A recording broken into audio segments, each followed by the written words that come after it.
That's the end of this country. Well, I can lie. The government, all the ministers in the government, they can lie. They don't put also everything they say. They don't say the truth. People of Liberia, if you allow the opposition to win, you will suffer. The Liberians will suffer. And the facts surrounding those issues, there is only one forum that provides the answer. It's Face the Issue on King's FM. John Anthony April Godson William, commonly known as Judicial, from Monday to Friday, 8 p.m. to 10 p.m. for the most analytical and most stimulating conversation training for the day. That's the funny thing about Unity Park. In a football game, if we were playing a tournament, they beat us today and we drop out of the tournament. Our focus now is not the tournament again. Unity Party get their opponent, the Liberian people, they lead the Liberian people, then they come back to their teammate that they defeated. Everyone said that they put a crack away. You know, but they say so. On Face the Issue, we speak out the fact in advocating for the right of Liberia. Face the Issue brings you logic, explain logic, and advance you to discuss with logic. It's Face the Issue. Comes on your airway from Monday to Friday at 8 p.m. to 10 p.m. on Kings FM 88.5. Don't miss it.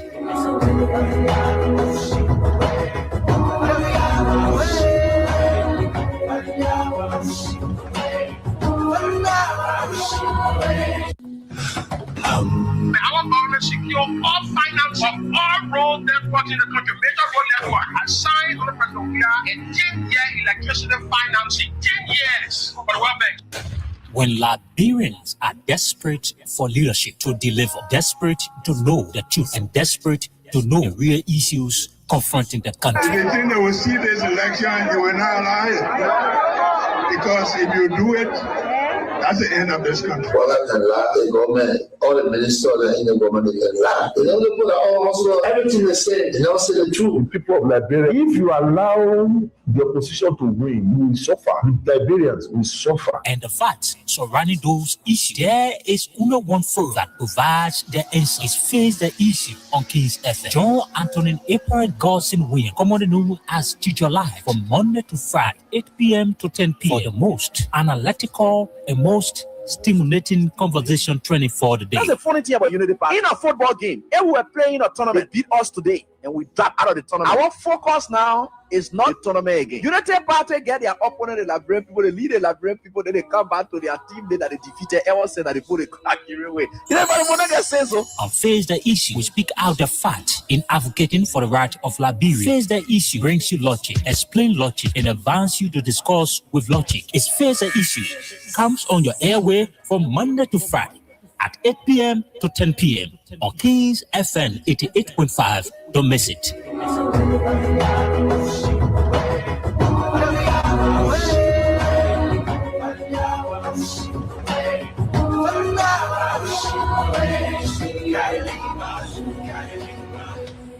Brother, you bow, Papa.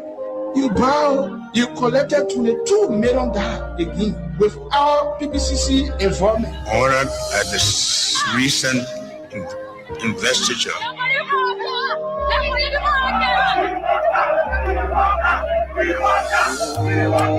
Oh, yeah. DJ Oneki. I wish to be something else, so we not vote for Latina, we here, oh. People dying in Kinja, horses money is single.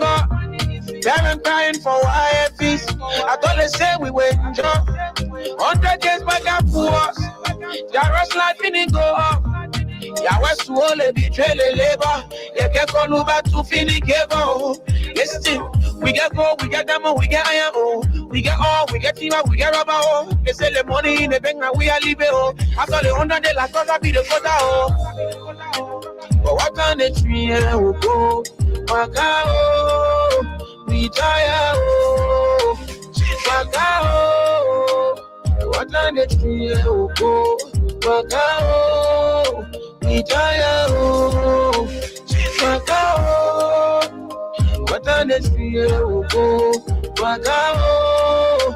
We tire, oh.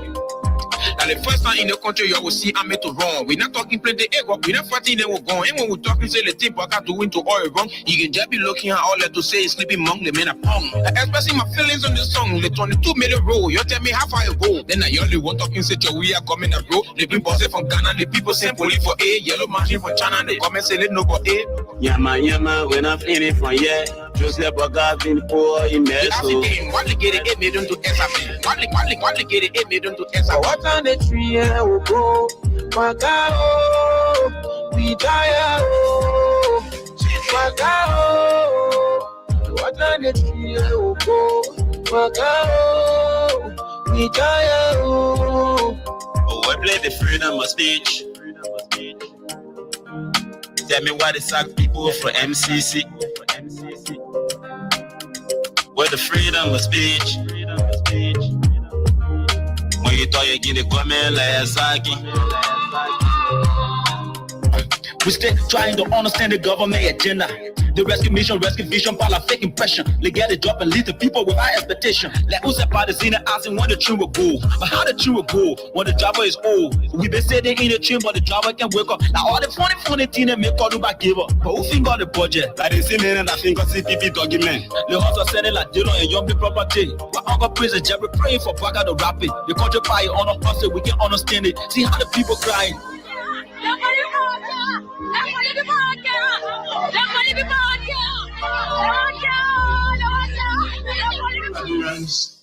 I have received today news of the evictions and destructions of our party headquarters.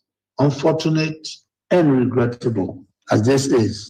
I wish to encourage all Liberians, especially our supporters and sympathizers, to stay calm, remain law-abiding, and respect due process in the interest of our democracy, the rule of law, and the peaceful coexistence among all Liberians, irrespective of party, social, ethnic, or tribal affiliations. Fellow Liberians, fellow partisans of the Coalition for Democratic Change, today we witness yet another testament of the Unity Party government gross disregard for the rule of law. Emboldened by impunity, they continue to abuse power, testing our nation's fragile peace and democracy. Their list of violations grows daily, from police brutality against ordinary citizens to outright disregard of court orders. We must, however, take the high road.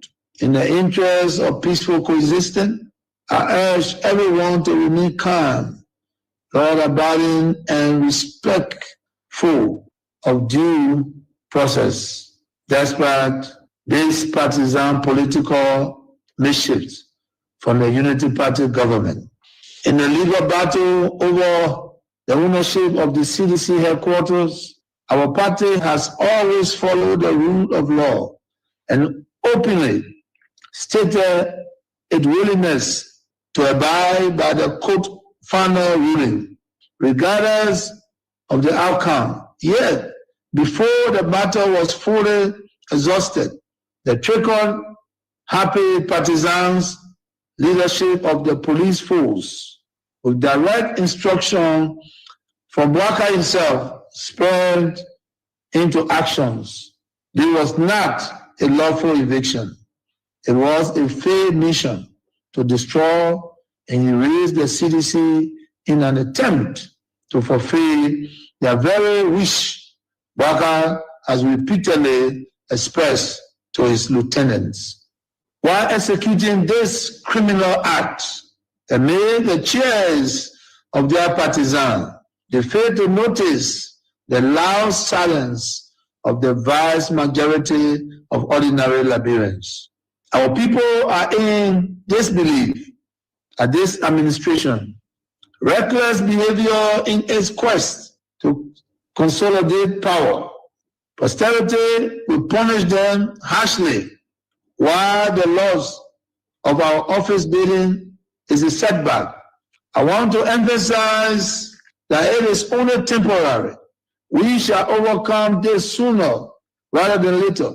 Thanks to your unwavering commitment, determination, and resilience, fellow citizens, coalitions, well-wishers, and sympathizers. Fellow partisans, do not be despaired. While we admit these are difficult times, our party has faced worse situations, even from the very same actors we see today, and we have emerged stronger. We shall prevail. The UP leadership under Bwaka are destroyed, but we are builders. A special national headquarters delivery committee is being established to immediately begin the construction work so that we can have a modern state-of-the-art new home in record time. We shall execute this while we embark on a national tour to inform our people. In my journey to heights I have achieved, I have seen such hiccups before. We shall never waver. Together we will build.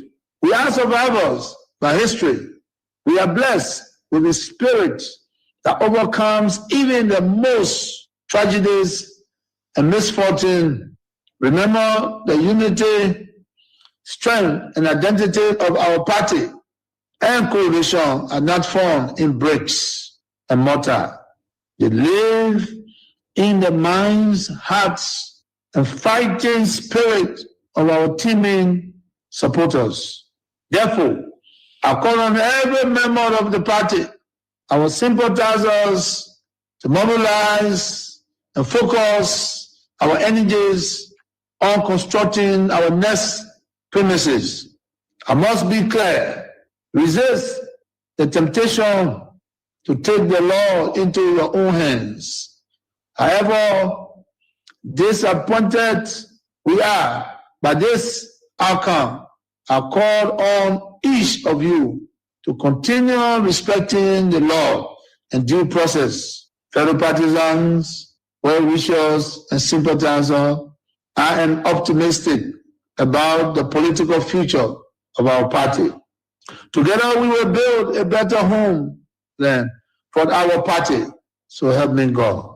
God bless Liberia. We have seen a systematic erosion of democracy. Executive overreach and open disregard for our constitution.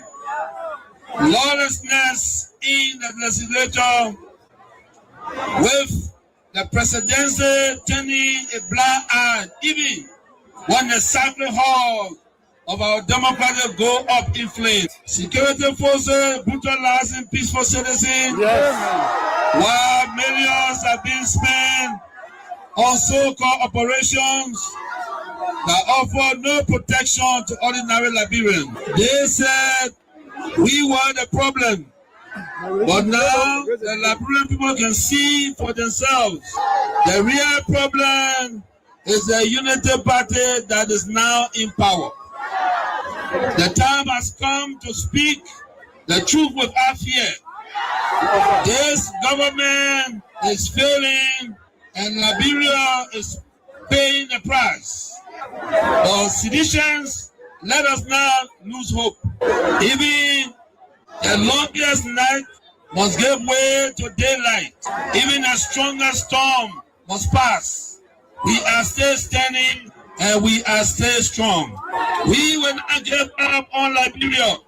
We will not give up on our people. And we will never give up on CDC. We are the party of the slums and the city. We are the voice of the voiceless. We are the protectors of the poor and the defender of their dreams. From New Fruta to Pinsville, from Buchanan to Bond Mines, from Sunny Quarter to Southtown, the CDC remains in the hearts of the people. This rally is a clear sign. We are reorganizing, we are preparing, we are coming back. I say to you, we are coming back. But in order to do that, we must build a strong, together we must fortify the one institution that can correct the failure of the Bouaka administration. And that institution is the Mate Coalition for Democratic Change. This is why I call on all of you today, not just to believe, but to act. Not just to hope, but to build. Let us invest in the movement that has invested in you. Let us pay our due so that the party remains financially and politically prepared. Your dues are more than money. They are a seed of commitment, a pledge of loyalty, and a symbol of hope. I am so proud to launch this due payment campaign today because it means that you, the grassroots, you, the real owner of this party, are ready to step forward, take charge, and prepare for the future. As your political leader, I promise you this: we will not rest, we will not retreat, we will organize, mobilize, and energize until we reclaim the leadership of Liberia. But let us do it the CDC way, peacefully, lawfully, strategically, and respectfully. Because when our time comes, and aid will come, believe me, we must be ready not just to win, but to govern better.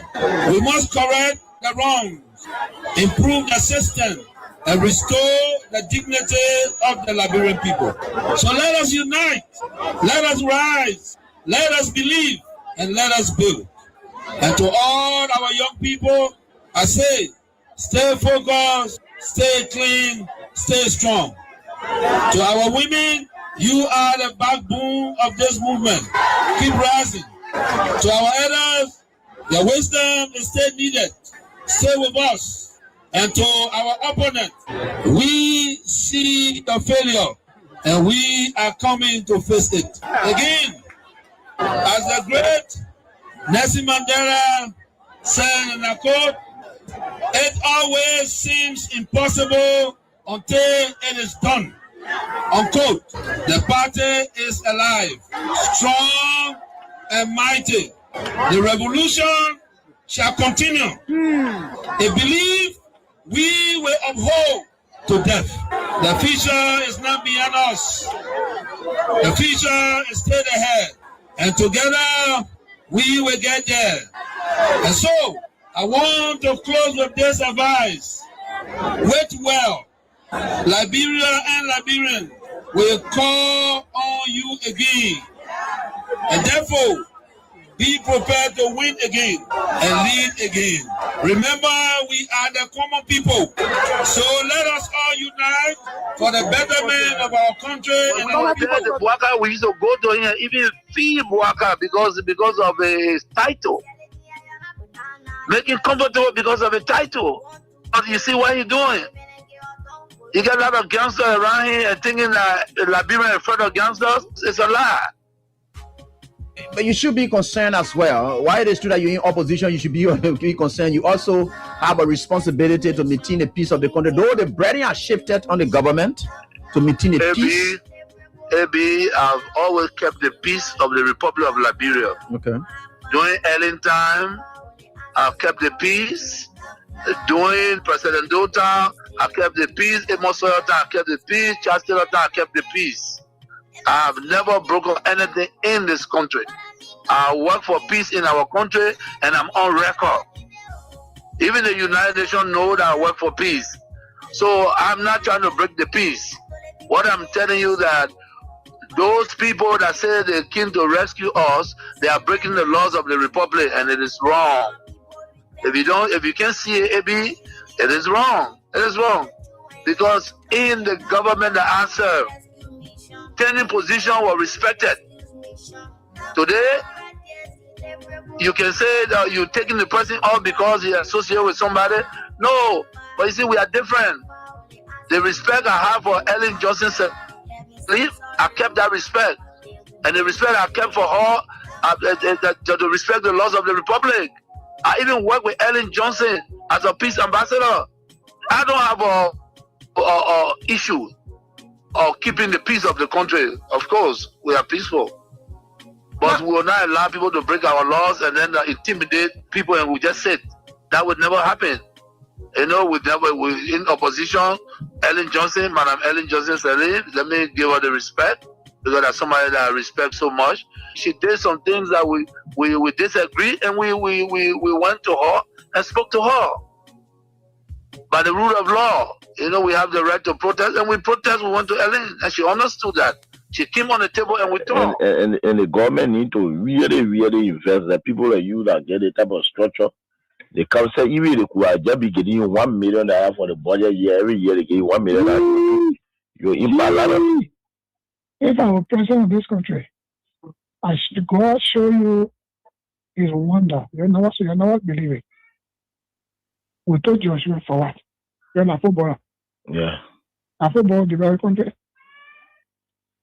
A football been medicine head. No. Yeah, we told Ellen Johnson because she's from Harvard University. Yeah. What would the board do for him? No passion for development. Then we move Joshua, we put the millions men in the whole world. Yeah. Me. Connections there, you not get it. Yeah. No connection. Yeah. Just say that all kind of things that just happen here. No heat, no tea. When he was 12 years older early, Ellen did not want him to become president. So Ellen did not introduce him to many leaders. Ellen was doing her thing on her own. She was traveling from country to country and kept a man in a garage for 12 years, according to Boyka himself. Yes. That means he was not empowered to meet any leader. When the African leader themselves need support from the West. Yeah. Uh-huh. All African leaders need support from the West. Yeah. No African leader will help another African leader with money for development. Yeah. In the West. Yeah. It does not have that contact. The standards set a trap for Boyka. Okay. Because when we have wrote, the Senate did a comprehensive report of their findings and attached the Supreme Court ruling and the amnesty law and everything. And the position statement for local commissioners who decided from Liberia to where. And said the way forward is the Panama House discussion for peace. Then when Boyka come now, he is deceived by coming there, the Dillon there, Nombi there, and you know where he's just thinking all kind of way, Boyka, all kind of thing. He want to go after people. Then, you know, the CDC still control the lower house, the upper house. Mm-hmm. So they went, some kind of way, some kind of thing they did, but they did a resolution that passed. Yeah, because of money crossing. Yeah. Then they sent it to the Senate. Mm-hmm. Then something happened. Wow! All of them almost signed to Yombi house. Then they brought it that Tuesday morning. They didn't tell me they had it for me. Oh! Then when I heard what was happening, it was remain 2 persons to sign. That was me, that was Bani, Jim Bani. But when I went to Kum, I said, what is going on? You were here when we had sent paper, and you were here with our own leadership, and we sent the report with all documents, legal documents, to guide where. Then Boyka benefited from the 2010 decision by the Supreme Court to be involved in the election in 2011 because he was not wrong with them. You're right. He benefited. You're right. Then after serving Ababa for 12 years now, he's now president now. We finished campaign for that kind of Omer, then he want to persecute us. He does going to persecute us. So what is going on with Kun? Then Kun said, well, what I will do for you is to help you with lawyer. Your partner said, go look for lawyer. So from Kun offered, my own son offered that I went and signed a resolution. I managed to them why you did this. You know what they told me? No. Resolution is not a law. So starting the resolution, I mean, we agree. Bring it now.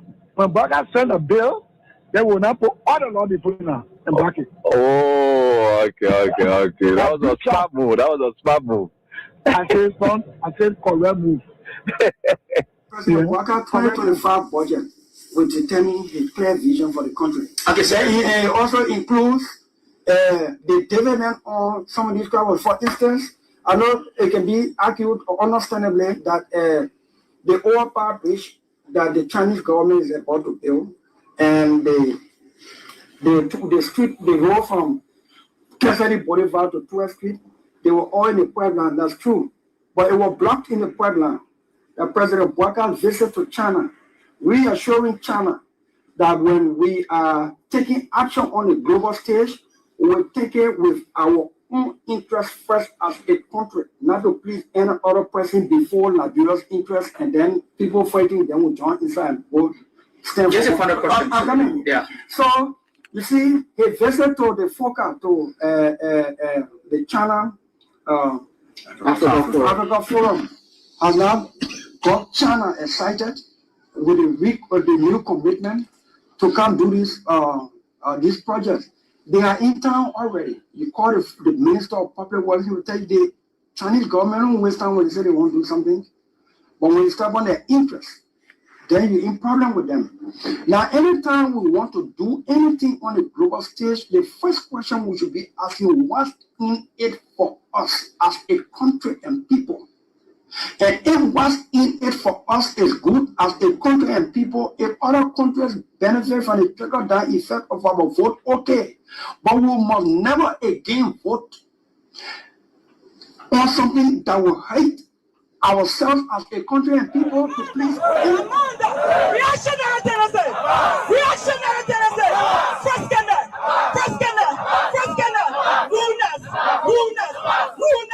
Violence! Disrespect! Reactionary tendency! Amanda! Thank you to all of our mothers and sisters who are there in the ring to be here today, so the voices can be heard. We stand here to say we are fed up with the disrespect and brutality against women and children. We are going to raise our voices against the rape against our children. There are hundreds of rape cases that are sitting at the ministry agenda and none has been resolved. And the corporate are working scot-free simply because of government connections. Our sisters are sexually harassed at ministry and agencies. But today we have gathered to say enough is enough. Our mothers who are in the market today are facing serious economic constraints simply because we have a U.S. rate for $100 per dollar. So today, Mr. Walker, the women of the Republic elected you, and the women of the Republic have come to tell you we can bring you down. If you cannot lead us, you must leave. And we mean what we say. If we cannot lead us, you must leave. Enough. Thank you to all of the serving special women of Liberia. We commend you for your hard work, and we say thank you. Thank you ever so much. Give it honorable attention, please. People struggle. Whoa. Just about that. Whoa.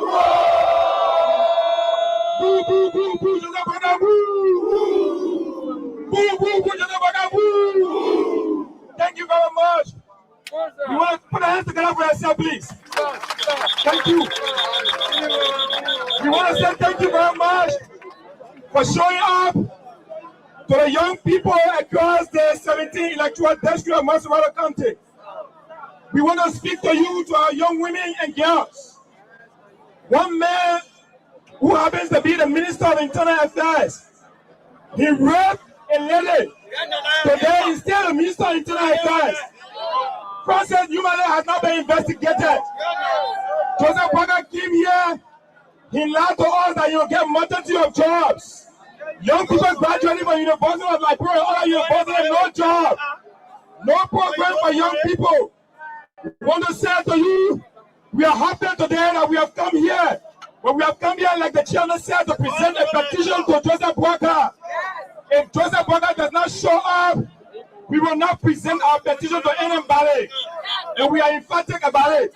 And we want to say to you, the young people of the youth league, congratulations on your courageous spirit. Today, put your hands together and say, young people.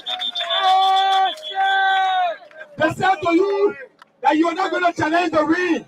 They came here to parade with water cannon all over the place. But where are they now? They're gone. We challenge Gregory Como. You have killed enough people. You killed young people in Kinshasa. But we challenge you, if you shoot one bullet here, you will experience the consequences. If you shoot one bullet here, we will reply to you. We are not police. We are here to challenge you. So the big body are making want you to come here. The big body are making want you to come here. And we say to you, we will stay here, we will be around. Put your hands together and say congratulations. Thank you so much.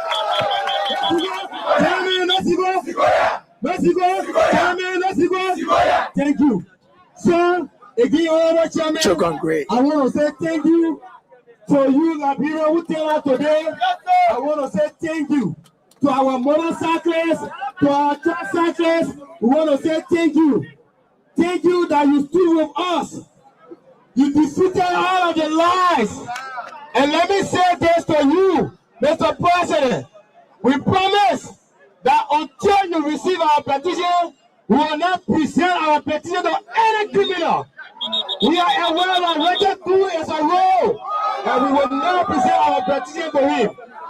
To you, Mr. President, your people collected over 14 million from 4 million people. That is the highest level of evil I have ever seen in my entire life. You promised to provide job for our motorcyclists. You took away the only means of livelihood. You beat them, you killed them. You have arrested over 10,000 motorcyclists. You are bringing our German police station and zoos and campus. We are here to challenge. For way to welcome you. We've got 34 minutes into the program already. And so we're here doing what we can for our country. Rose Bolle, try to check your sign up, but I think we are okay. All right, so that is it right here on this diet. How you doing? Fantastic students who just joined us in class. Let me say, little Jessica Ebony Help. That's God's Help's daughter.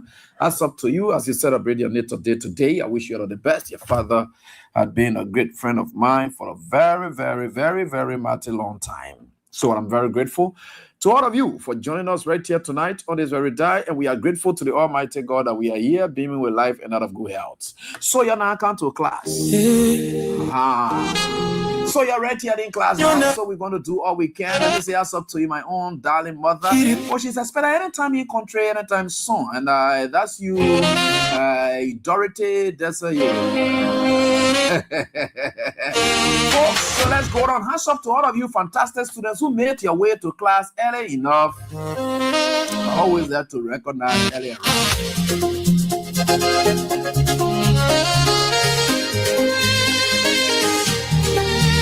Ndakambuka nasima wanani mweya uri mupenyu mumuviri zvakawanda zvandakapfura asi ndakamira. Okay, so let's see. Okay, who are the first person to come? Max Reed. Yeah, 7:57. We they go to school on time. When they don't want to clean the ditches or wash ditches, they leave their houses on time. In fact, they can leave their house before they say, Mama, the teacher say, we'll go to class soon. And they can soon. The people then like Max Reed can do that one. All right. Susan Soiree, what's up? Darlington, then. Vinicius Junior Bar has up Melvin Nathaniel Roosevelt Julo. How you doing? And we have Rose Bole. How you doing, Rose? You initially gave a frequency report. You said that you didn't get the sound. I don't know whether you rectified that already. Maybe you don't know. Buema Obendo Kadi has up. Ruth Bodo Bye. How you doing from Phoenix, Arizona? What's up? How you doing, Chief? God is wonderful, people. August Bay. How you doing, darling? I hope you are doing so great, especially joining this class about this time. Those who came to class very, very early. Oscar Ziegler. That's my man from Nima County.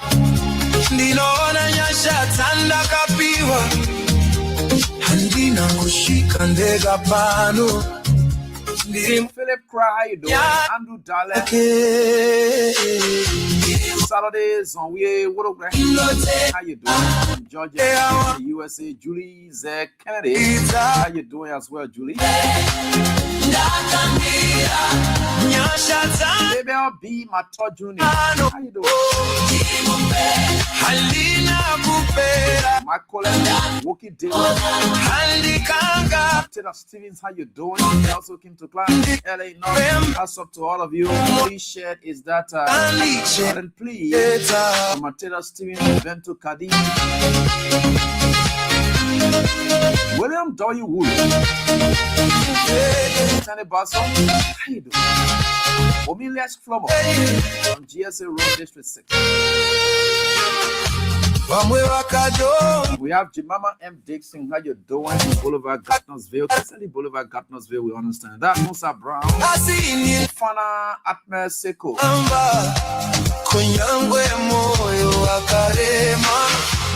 Maya Zawi. Ali Gadier. How you doing? Jala Wilson Jackson from Kakata City, Magibi County. Cici Love, Destiny Vint. Sorry, Tabla. How you doing? James Lame. People come to class too early nowadays. That's great. You know, Kalu Celebi. I told you the fulfillment of this, I will do. We have Lepei Junior, Jerry Jr., Fatu Sherry, Kobo Widow.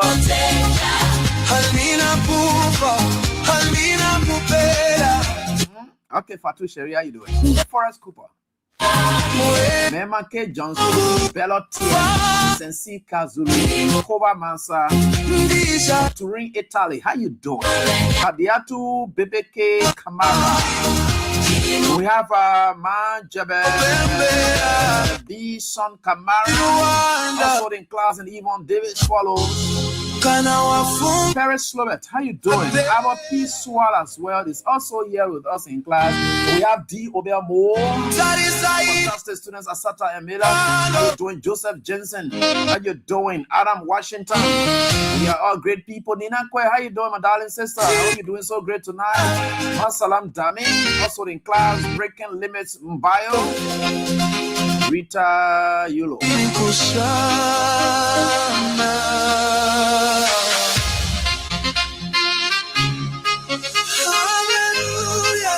Ashley P. Jelly.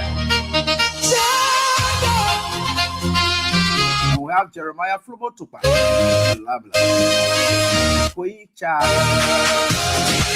I think there we stopped with the people who came to class. Koicha was the last to enter class at 8:10. So let me say thanks to all of you for coming to class and showing up. When you come, we gave you that credit of mention of your name.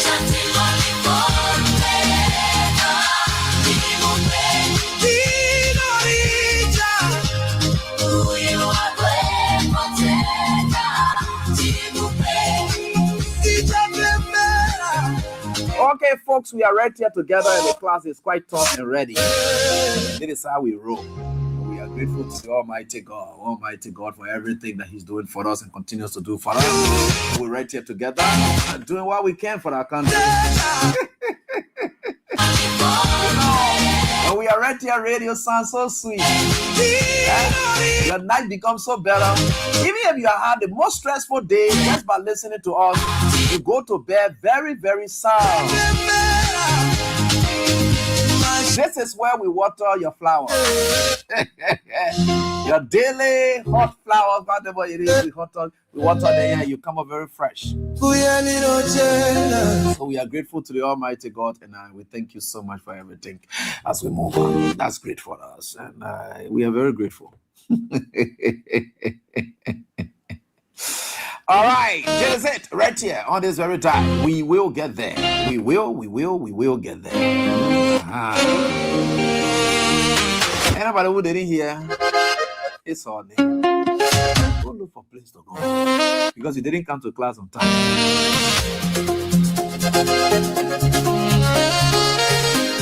Okay, so let's draw this one down now that the roll call theme is, we play you spice up the show with a lot of great sounds from Africa. So it could be from Liberia, it could be from anywhere, but great sounds from Africa. We play that, and most of them will be gospel related, so you may not be able to understand and the interpretations of those wordings, but those are gospel related because I'm really grounded in the gospel area. So most of the songs are gospel related, and so they are all fine songs. We don't just play. We play songs that even if you don't understand the language, we'll know that I'm a course. They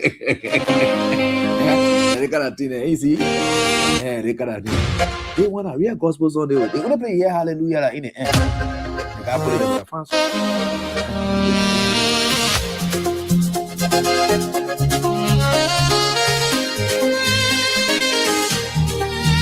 ndakambuka nasimawana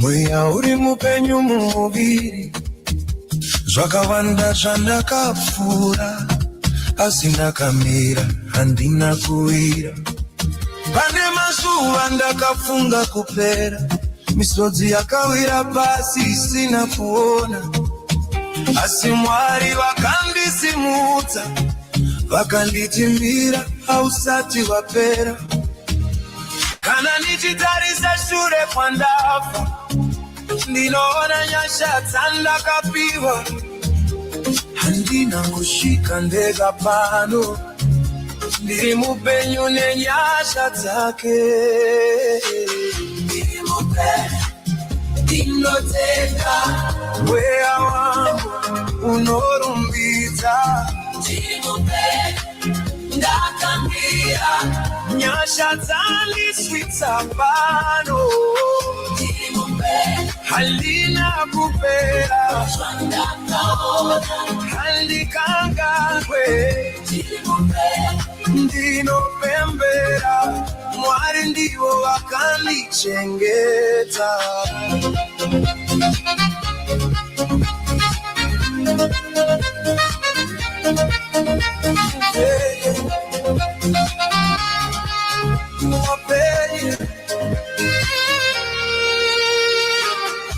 vamwe vakadona munzira.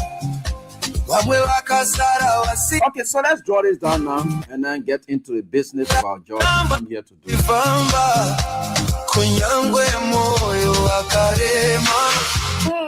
God is wonderful, people. God will continue to take us through in everything we do. We are at the smithing stage of life. You know, the goldsmith, what they do is they smith the gold so that they get the gold out before it becomes valuable. We are going through the cleansing period.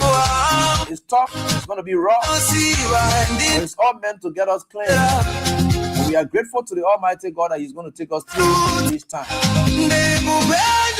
So God will guide you, God will guide me, God will guide each and every one of us in everything that we do. Just trust God in all that you do. God will take you through.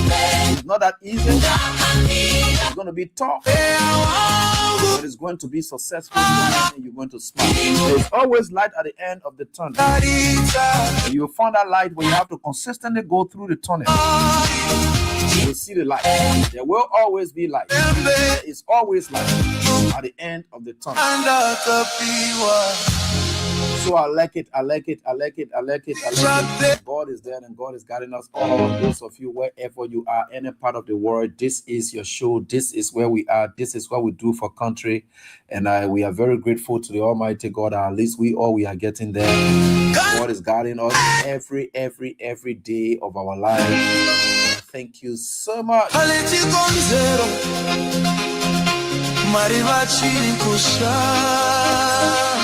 If you don't believe it, it's up to you. But God is there and God is working and God is going to take us through these tough times. It may be tough, but we're going to get there.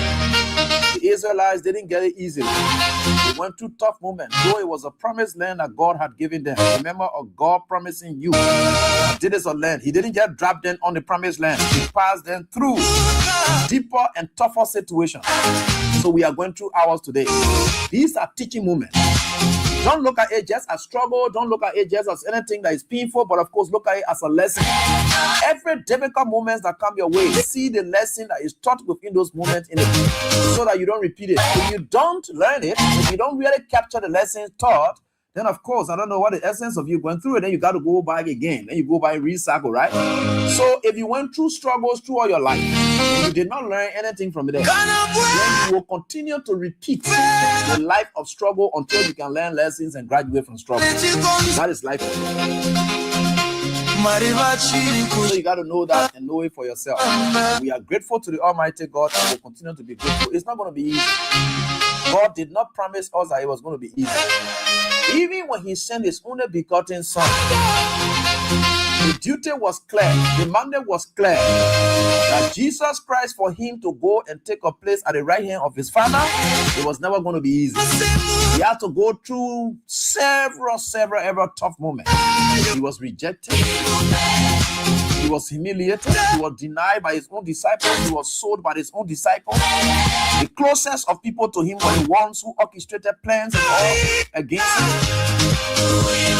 They beat him up until in the end he had to cry out to his father. He thought his father had neglected him. He said, Father, why have thou forsaken me? Those are tough moments. You may be going through your own tough moments now and thinking that God has forsaken you, but he has not. These are the tough moments and you must be able to go through them. All you pray for is long life to make it through and then persevere to the end. There you get the reward. The reward is always at the end of the suffering. Struggle today and get it today. So remember that. That is life for you. Anyway, my name is Reverend Godson William. God has you here. God has me here. God is keeping all of us here to work together for the good of his country. Thank you so much.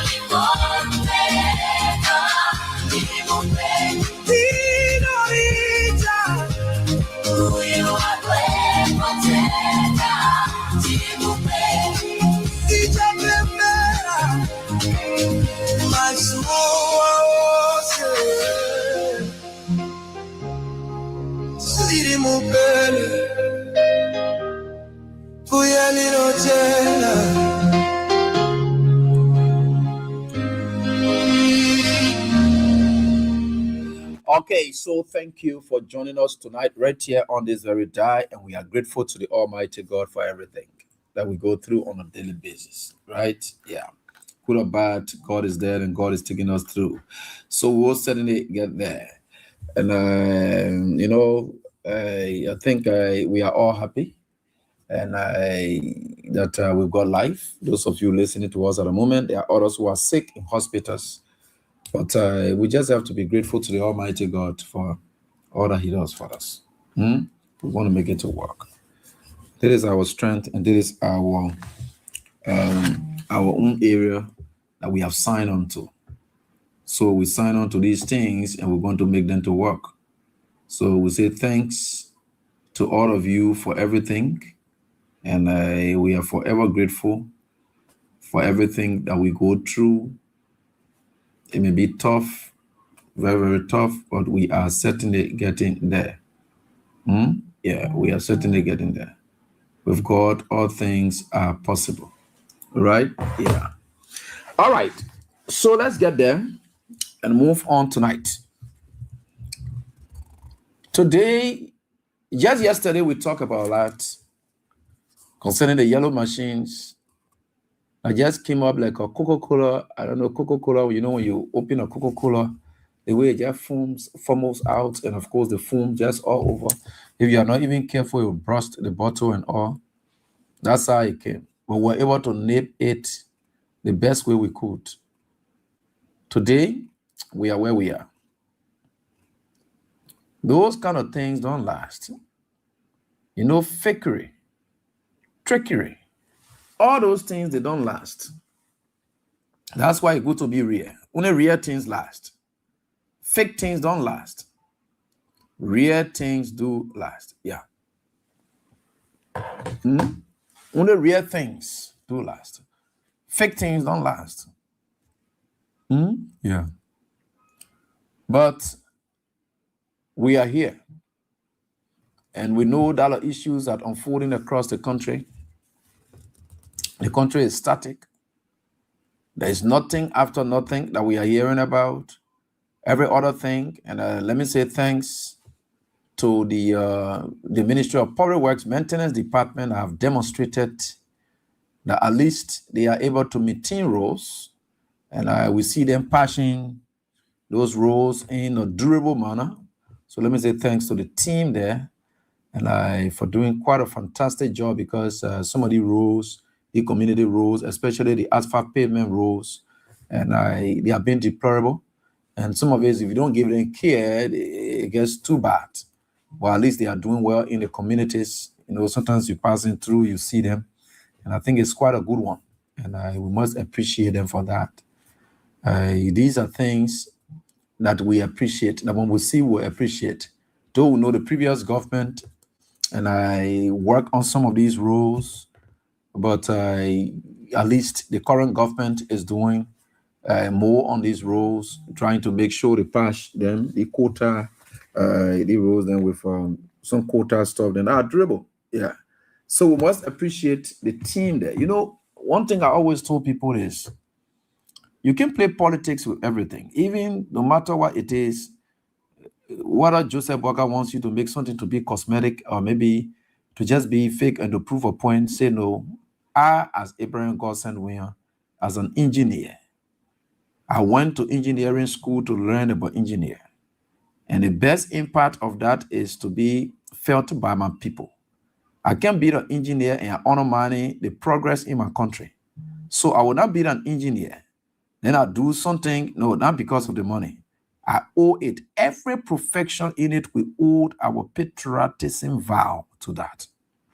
So I'm a lawyer. I'm going to represent the people in my country the best way. It's not about the money. It's about how I can adequately represent them. These people that are grieved, these people that are feeling so terrible, they will need justice. How can I lead that? That is what you sign on to. If you're a medical doctor, it's not about the money. You will get the money or whatever it is, but it's not about the money.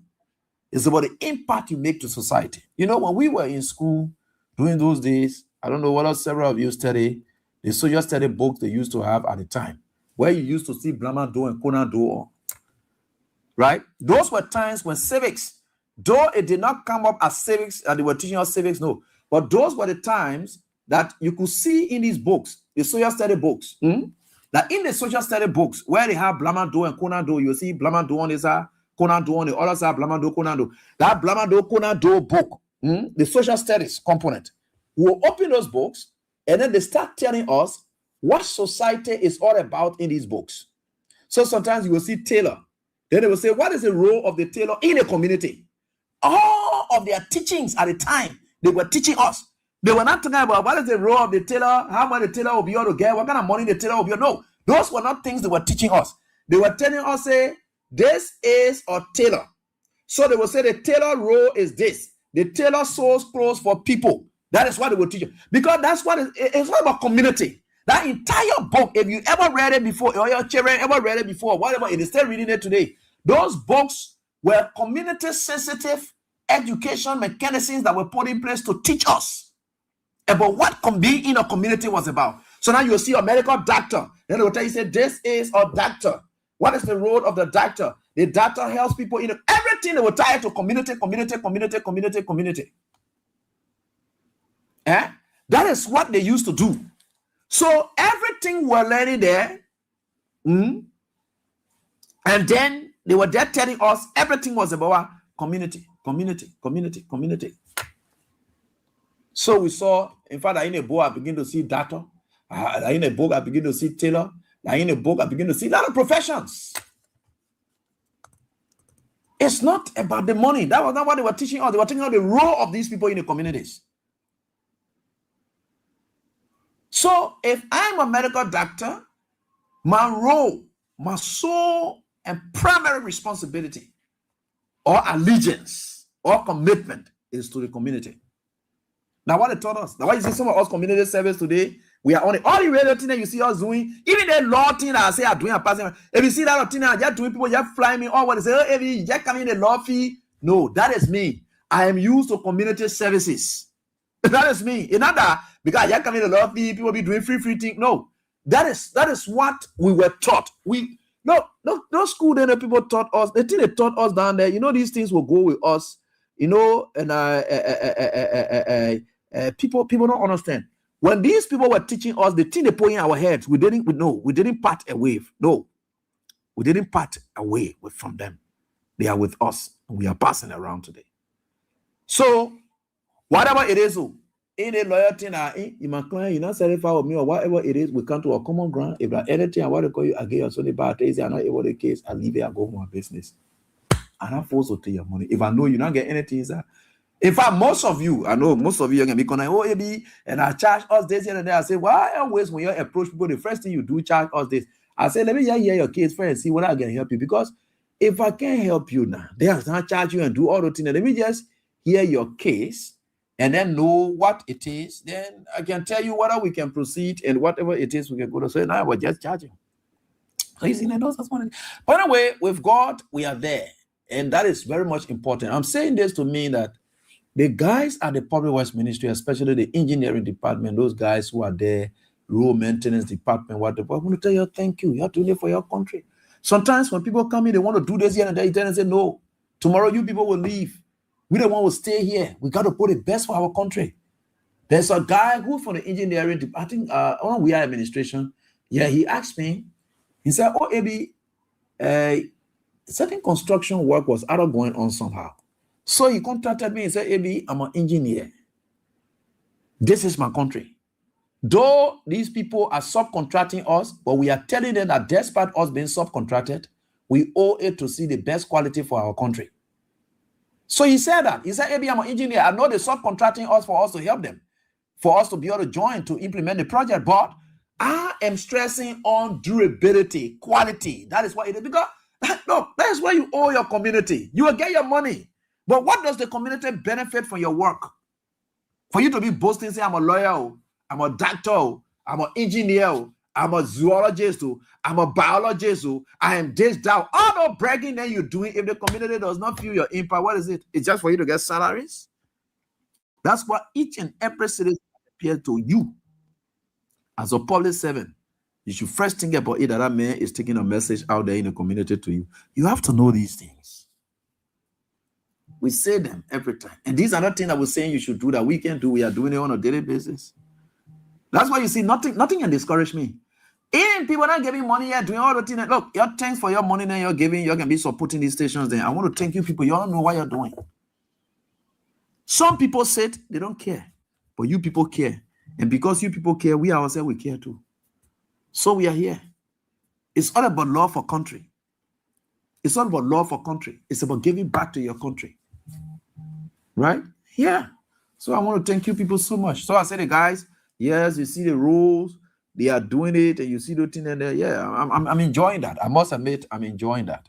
So I really appreciate you guys at the Public Works Ministry for these kind of interventions. It will help us. It will save our car there and thing there all over the place. And that's it. That's how the country grows. Right? Yeah. So we say thank you. The next thing we have to talk about a lot of things.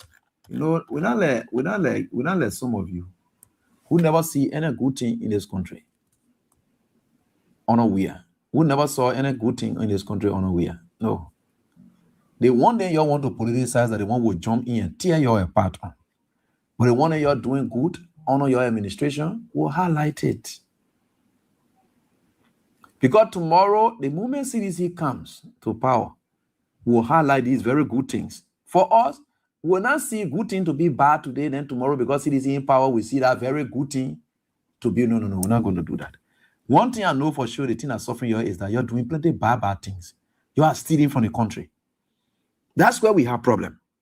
You are stealing from the country. Nothing tangible you're doing, nothing. They lay one day you're what they call and we'll talk about it. But all the other things that you're doing, you're bad and too much more than the good things. The good things are just bare minimum. And no good things are nothing and what they call it. No, the bad thing that you're doing, hurting the country bad way. That's why we are more focused on the bad thing that you're doing bad way, because it's very hurting this country.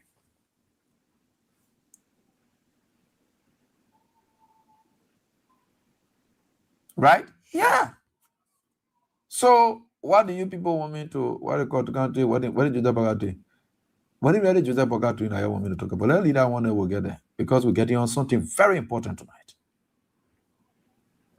Tonight, people are not going to like me again. I don't care about people love me. That's one thing for sure. I really care about your feelings. I only care about feelings that are hurt, that are Abraham God sent we are hurt in a wrong manner. For those, I apologize and I regret. Whatever it is, I may have wronged you. Yeah, wrong you. Yeah, hurt you, wrong you. And I say, I'm sorry. And our sorry goes with apology. And our apology goes with regrets. So I'm sorry about everything, right? But now let people chakla anything here and they want me to be able to feel good. So well, let me ask you in this country. Why is it, a question I will ask you is, why should I be feeling bad and you feeling good? Why should I care about your feeling more than my feeling? You doing something to me, it hurting me. And you don't want me to talk it because you want for me to make you to feel bad. I will put a same bad feeling inside you. You'll be passing around with it. What we're all going with it. Because at the end, you can make you to be feeling good and feeling bad. It's not going to work. It's not going to work. Oh, fever. That same bad feeling points, I will put it back inside you. I will tell you that God fell through. And you know that God fell through will hurt you. And that bad feeling you'll go in. You say, oh, yeah, there's that. Yeah, there's that. Blah, blah, blah, blah. Could you imagine that? Yeah, that's it. But we are getting there. Running jar, I love you too, yeah. I love you too from the depth of my heart. He said, I love you too from the depth of my heart. Yeah.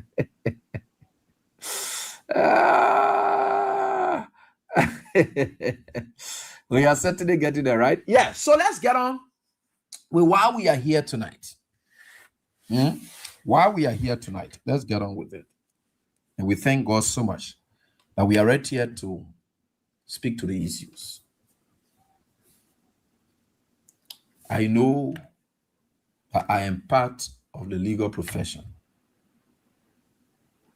Today, first of all, let me thank Councillor Vama for resigning his post as LMBA's president and turning over to the Basa Bar in our own sister, mother, big sis, who's now was the vice, but now we're sent to the role of president of the bar. And Councillor Joa Lawson, I want to say thank you. Congratulations to you. I want to say thanks to Councillor Vama for everything that he did for the Bar Association. I'm wishing all of the best as they go in. So just my own little. So I'm a lawyer, practicing lawyer, young emerging lawyer, and I'm very grateful for that. When I decided to go to the law school, one thing drove me to the law school: advocacy. Advocacy, because the whole thing about lawyering is about advocacy. To advocate for the rights of people, that's why it is. The whole thing about lawyering is all about advocacy. And not everybody in law that you will hear their name. So if you think you're going to the law because you want people to hear your name, no, not everybody. Not everybody can shine in a profession. So don't go in a profession with the thinking that you can shine like any other person or whatever. No. Not everybody goes to search with just it. And it happens. We decided to do that because we want our country to be great. Because one question they asked me during my entrance, my interview, and the person who posed that question to me was Her Honor and Eva Happy Morgan. So she said, the question she posed to me was, why you decided to come to law school? Especially when there are several lawyers. I don't know, God can just give me certain smart answer. Yeah, God can just give me some smart answers. So now I can't know what thing I can say, but I can just say it, right? Yeah. Right? So she asked me, why you decided to go to law school? Why you decided to come to do law when we have several other lawyers, we have judges already within the system? And my answer was very simple. I said, I have decided to come to law school to prepare myself so that just in case those lawyers and judges who are actively in the field now, when they to fail off, the country will not lack and people like us will be in readiness. I did not, you see, God is wonderful. I did not tell say, oh, I'm going to become lawyer because the system is corrupt, the system is polluted, there are bad lawyers in the system, so I have come to do law so that I can learn about law and then do it the right way. Who will say those kind of things? You can say those kind of things, no? Right? But you say you are going, no goes into a field without making a change, without making a difference. Everyone else going somewhere, they want to make a difference.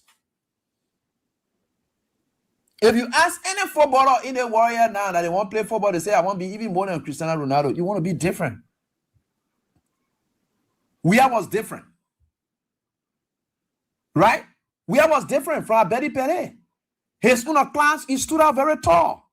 Everybody wants to enter the system and then make a difference. So that difference is to improve on it, right? Yeah, but you can't just go there and say, oh, because the people are there, they are bad. That thing that Joseph Boga people then can do where they get woke up, they start condemning everybody, sedition, your move on your door, your this, that kind of thing. God hates it.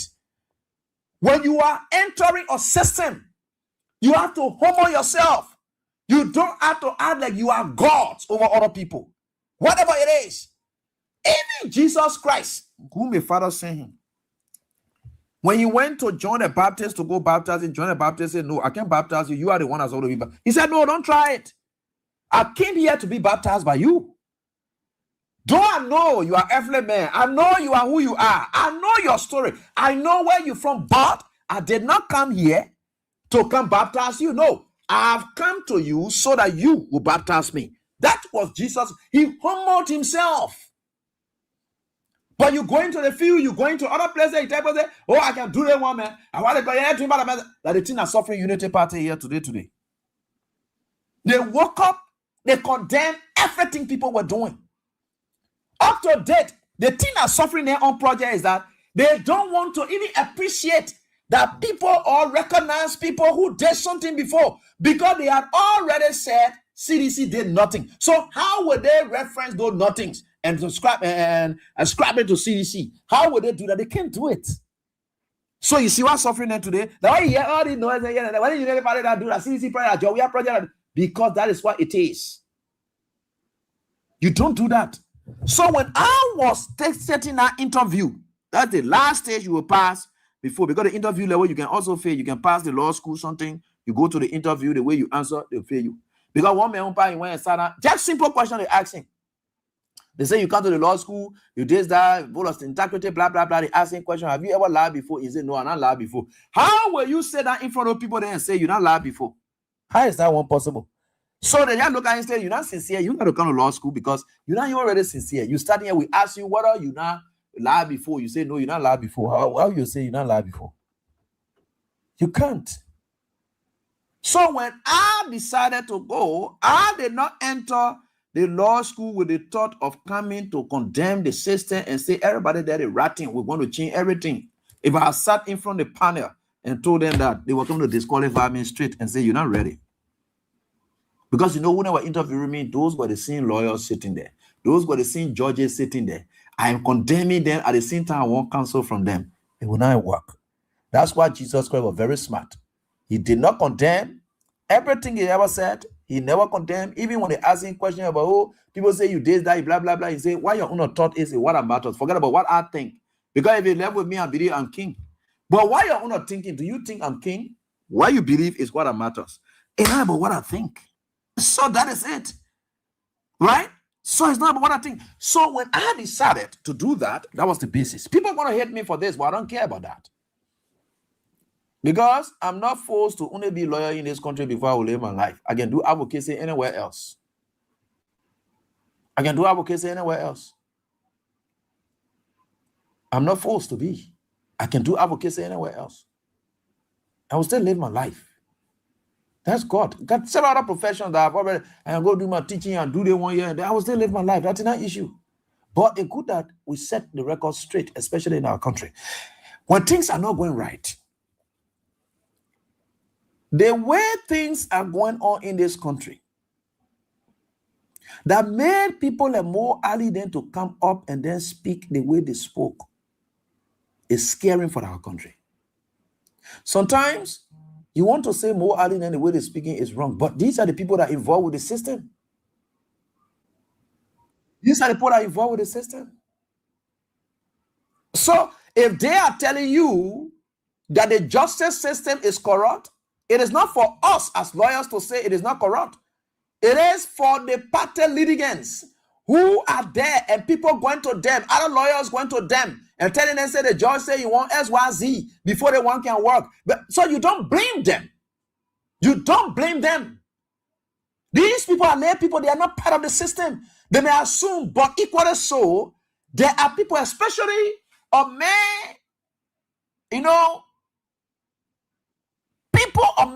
people like more early there at that level for them to say the judges are corrupt. Because these are the people that get the money and can give it to the judges now to get land and things. So if they can tell you say the judges are corrupt, then you don't just want to call, because the court itself, it is left with the court now to come up with its decisions that will be able to declare to defend it. Because people already assume, people always say what they want to say.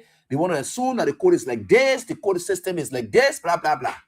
I know when President George Weah took over power, there were people under the assumptions that Weah was going to control the judiciary. What happened after that? Especially after the Justice Johnson removal, people thought that the judiciary was totally under attack. Right? So they believe that, the judiciary or other judges will be scared or this, that. No. Justice Johnson's removal was just Justice Johnson's removal. Following that, judges could come up with their independent decisions. George Weah did not do anything that showed the appearance of judicial interference or executive interference into the judiciary. He did not.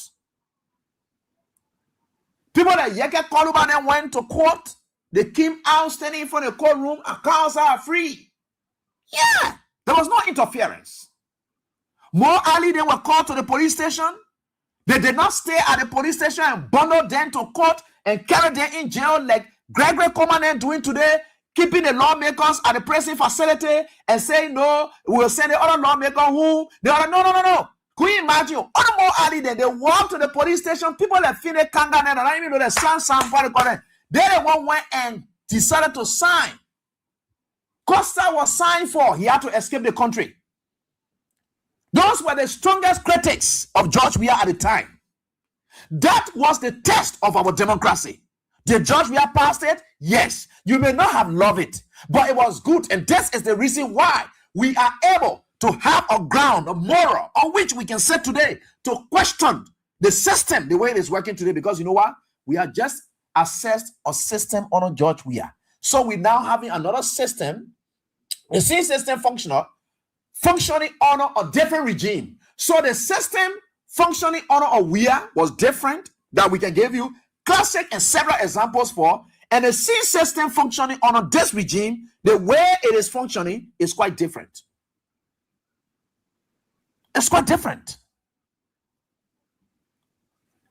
Because there were times that people will go to places.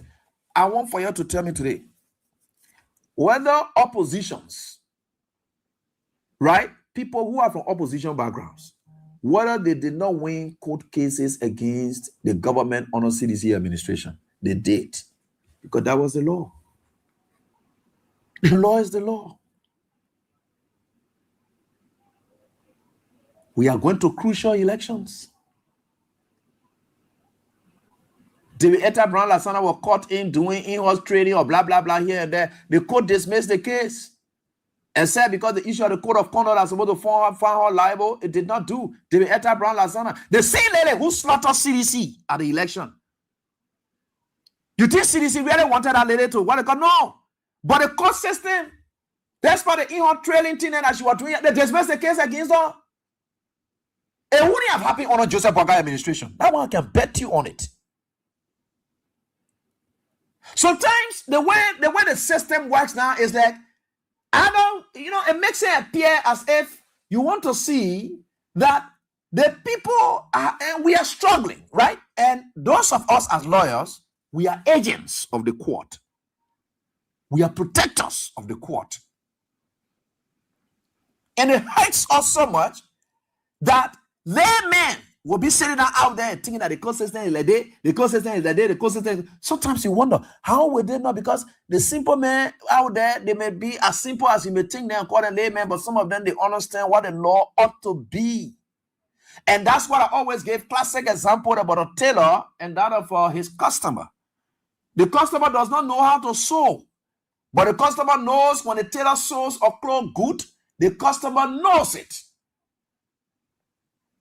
So if you don't sew my cloth good, I know it. I don't have to be your tailor. No. But I am at the receptive end of your work. I know what is good for me.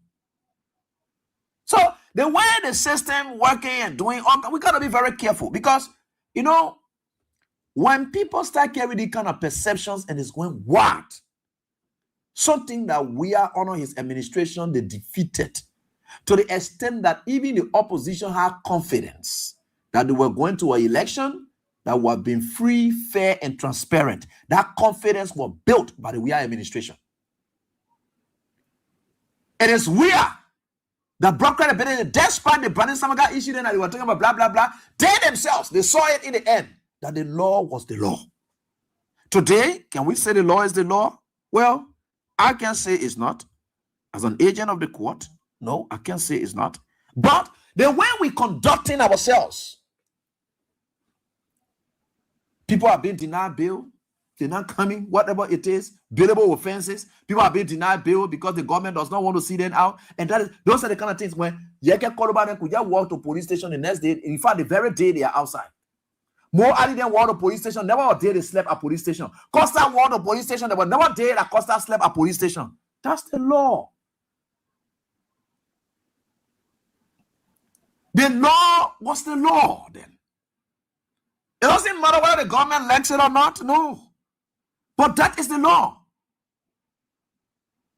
You remember recently I told you I went to the police station where one of the officers, the senior ranking officers of the Liberia National Police, the ABM will not sign for anybody here. Can you imagine that? Because you're putting a mouth on government. Is that a kind of system? If I am already, these are all agents of the judiciary.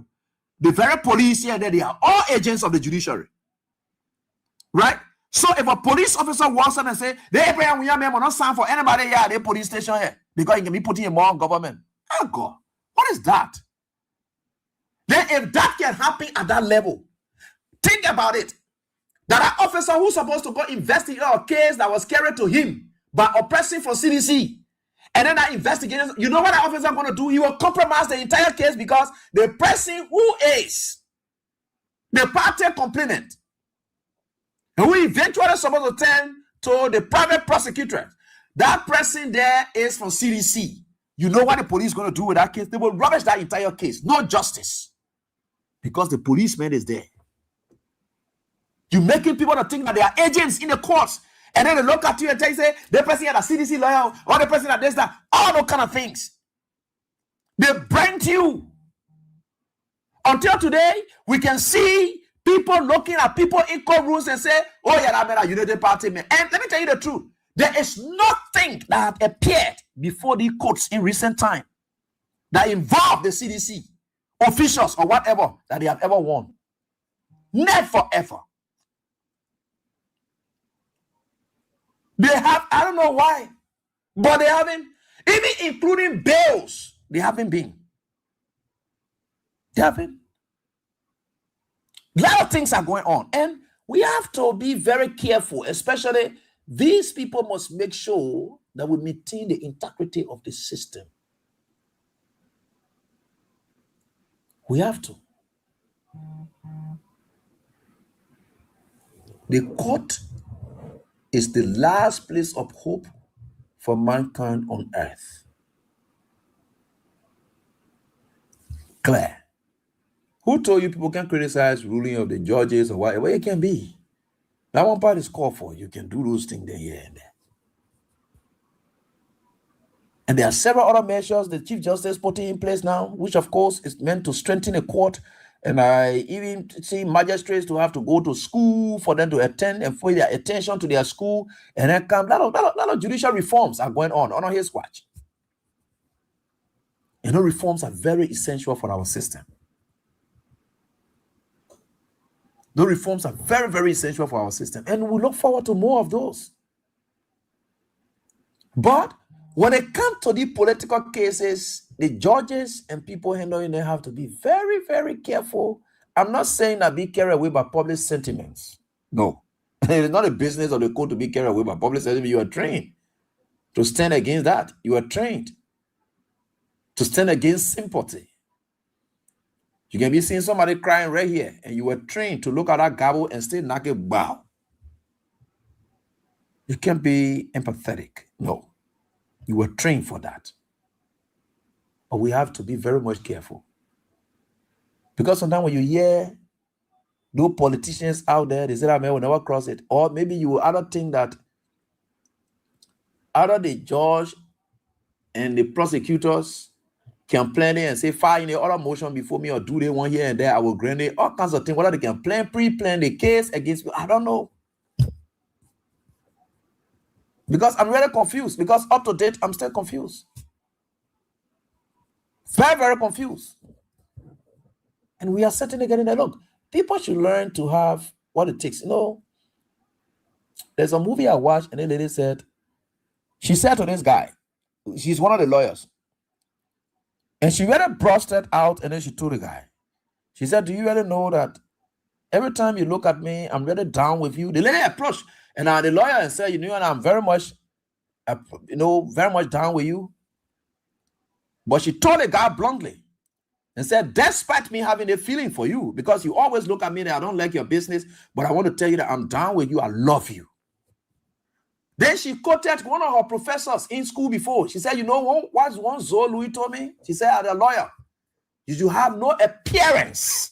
I said, you more what? She said, our professor, one Zoe Louis, she said, the Zoe Louis told me that as a lawyer, you should have no appearance of a compromise of the integrity of the court. Appearance. That means you should, it shouldn't be seen like that. You know, appearance is by sight, right? Appearance is by sight. So she said, my professor told me that I should have no appearance of such. Nobody should even see me like that. Let them talk what they want to talk, but when they come, they should see no appearance of that. You should try. People will think the way they can think, but you should try your best. And we are looking at it and seeing these processes going on. We pray for the best for our country, all of us. So I was just asking somebody today concerning the ruling in the Clark Foundation, something where the judge was able to, where the judge came up with a ruling and said that the subpoena was appropriate, and of course denying the motion to quash. I say, okay, let's agree, right? Let's agree. Though the guy's gone up to the Supreme Court, I don't know whether they went there, but I'm hearing news that they went up to the Supreme Court. So let's agree now. You know what the law is? The law is very clear. You're not supposed to be prejudicial against yourself. One, you're not supposed to produce evidence against yourself, the accused. So let's agree.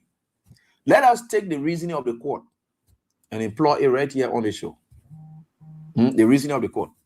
Let us agree that the court say the people must bring the evidence. Right? And the person will not listen to it. Will not produce any evidence against ourselves. Right? You know on which doctrine they will be employing that. You know they will be executing that. The right to remain silent. They have a right. They say in every criminal indictment or whatever it is,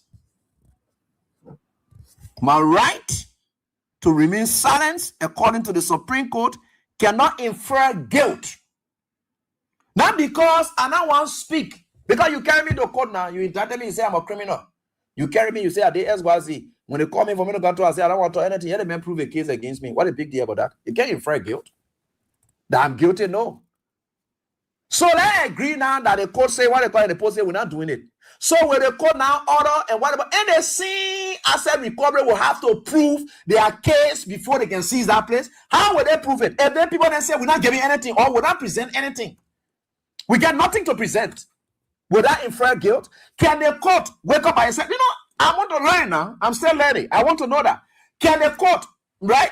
Let understand that the court say, okay, we agree. Okay, we're not quashing. You bring the Sunday according to the subpoena and the post say we're not doing it. We're not getting anything. We're not getting anything.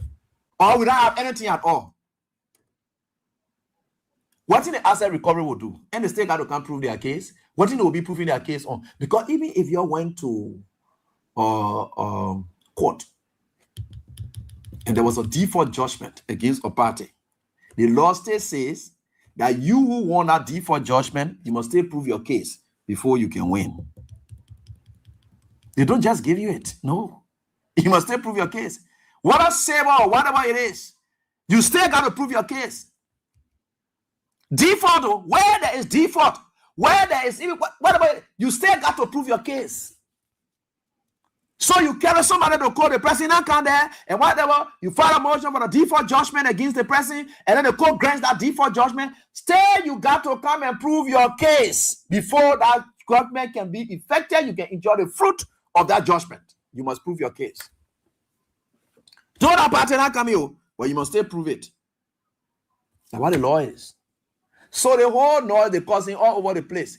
If Claire marry Weir, her foundation, Claire whole foundation, or City of Hope, or whatever it is, say we're not giving anything, the court has no authority to just render judgment and say, but then you go see, say they're not bringing anything. It can't work. The asset recovery will have to prove their case. How do they prove that case? And they say they want document, we not get it. So because I can't, the law is I cannot produce an evidence against myself because the intent of the criminal prosecution is for the private or for the prosecutors to do everything because they got all the resources. That's why you see most cases. In fact, it's by law that they cannot take appeal when they lose case. You know why?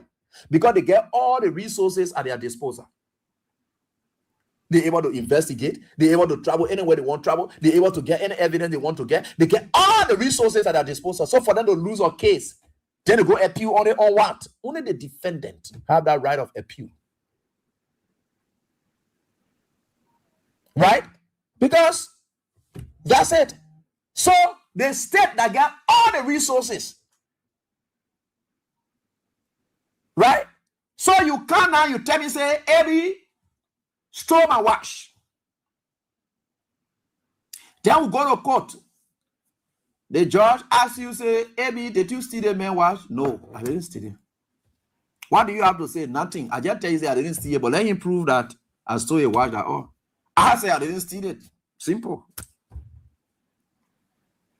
Because under our constitution, one is presumed innocent until proven guilty. So as far as we are concerned, the Clark Hope Foundation, but the City of Hope is still presumed innocent until proven guilty. How does one reach at the era of guilt? There must be pieces of evidence proven in court. So at the Clark Hope Foundation said, we're not getting nothing. We're not showing anything. We don't have any paper to give. Who will have to produce the paper? Or the judge will just sit down with the asset recovery team and say, oh, send a point and say, then what they call, they ain't presenting anything, whatever it is. No, they get it right. They can come and say, let's get what they call, we ain't get any paper. We have no records. We got no records. So what is it? We don't have it.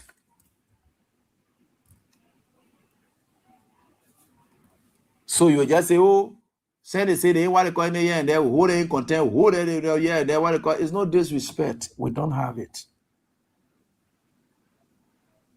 All the records you are talking about here today, no, there are people who did it and they were recorded. We don't have any paper to our. So what will you do?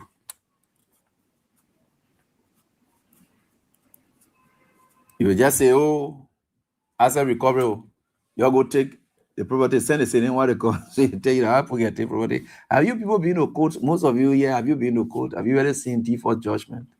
When your counsel prays for it, you got to prove it. You got to stand there. You got to say something. Even in divorce cases, where the both parties even agree and say we agree that we don't want to go, you got to go there and plead. The other party got to talk. The other party got to talk. Why you talk like there? Right? Yeah. So what is the issue in this country? Why we should always be like this?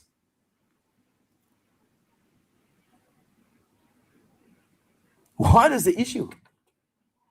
So the people there now, they will force them for them to get no. That one part you can invoke your right.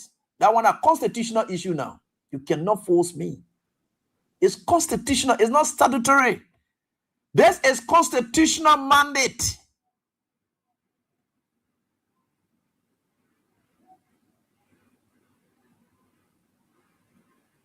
It's constitutional issue that you cannot get me to produce evidence against myself. There are exceptions to all of those. So let's take, for instance, in a labor-related issue, right? And there was an allegation that leveled against you that you dismiss me wrongfully because you said I didn't come to work on time. I didn't come to work on so and so number of days, right? And I don't want accusing you of wrongful dismissal because you say I didn't come to work. The exception there to that is that when the evidence to prove the matter is lies squarely within the purview, or is privy to the accused, but that the burden of production of evidence in that case, it does not rest with the accuser. It rests with the accused, because who is the custodian of documents related to my employment in terms of the records relating to it? It is the employer. You now got to bring the evidence that you did not wrongfully dismiss me, because the records of attendance is rested with you, the employer, that you get it. But that it will swift. I'm accusing you of wrongful here and there, but that record to prove that you wrongfully dismiss me, you will bring a book.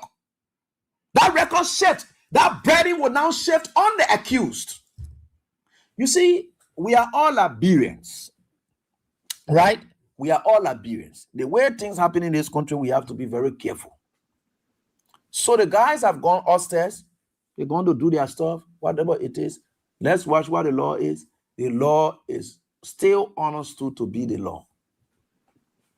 Right? Yeah. So we are certainly getting there.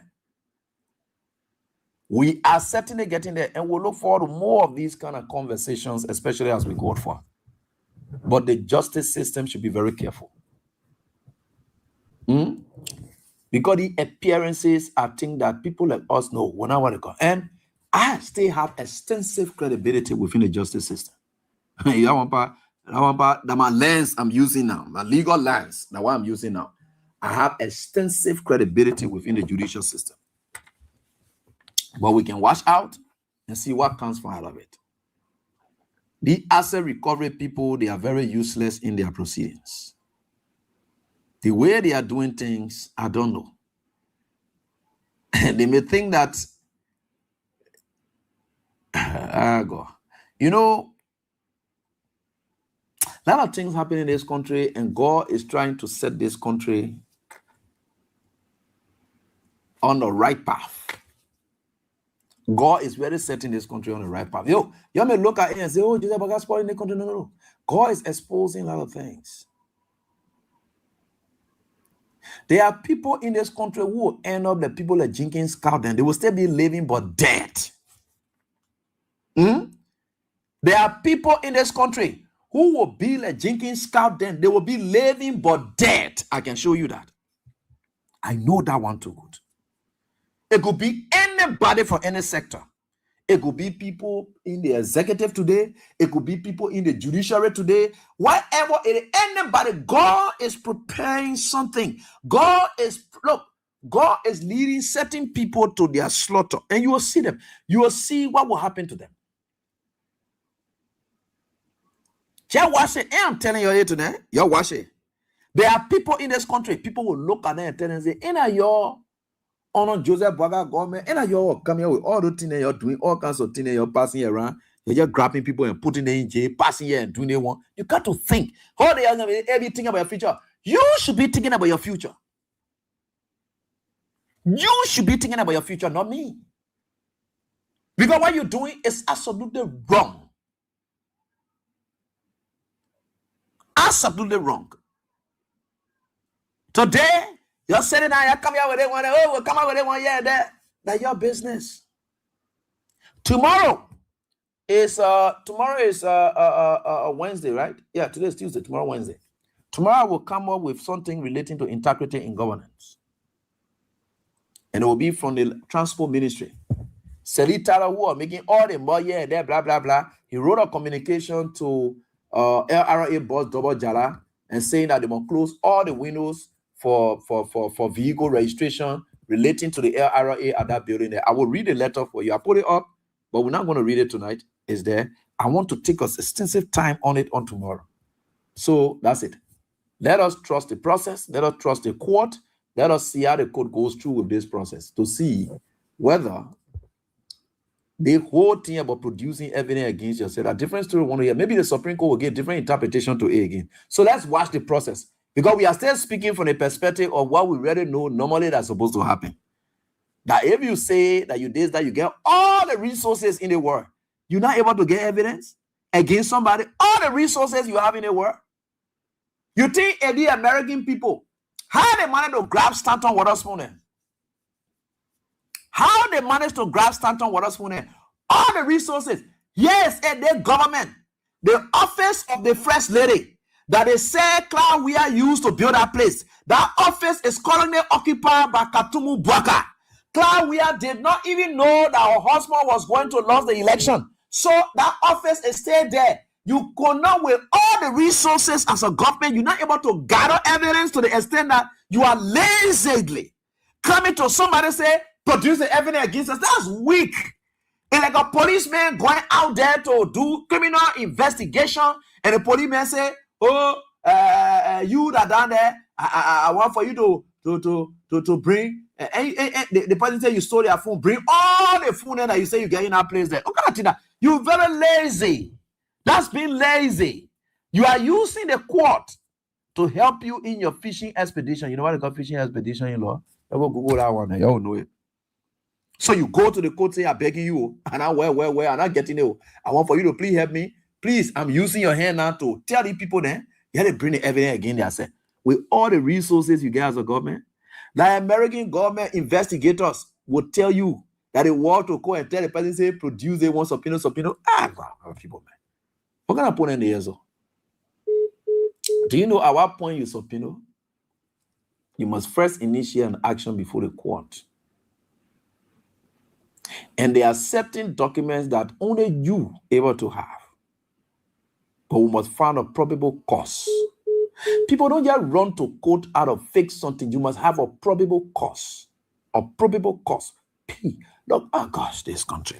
Anyway, we are getting there. Let's get to the lines and interact with you. 20 minutes to go. You know.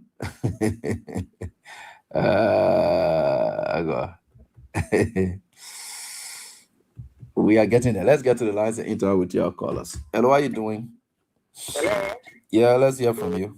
Yeah, thank you, Eddie. This is Sam Weir.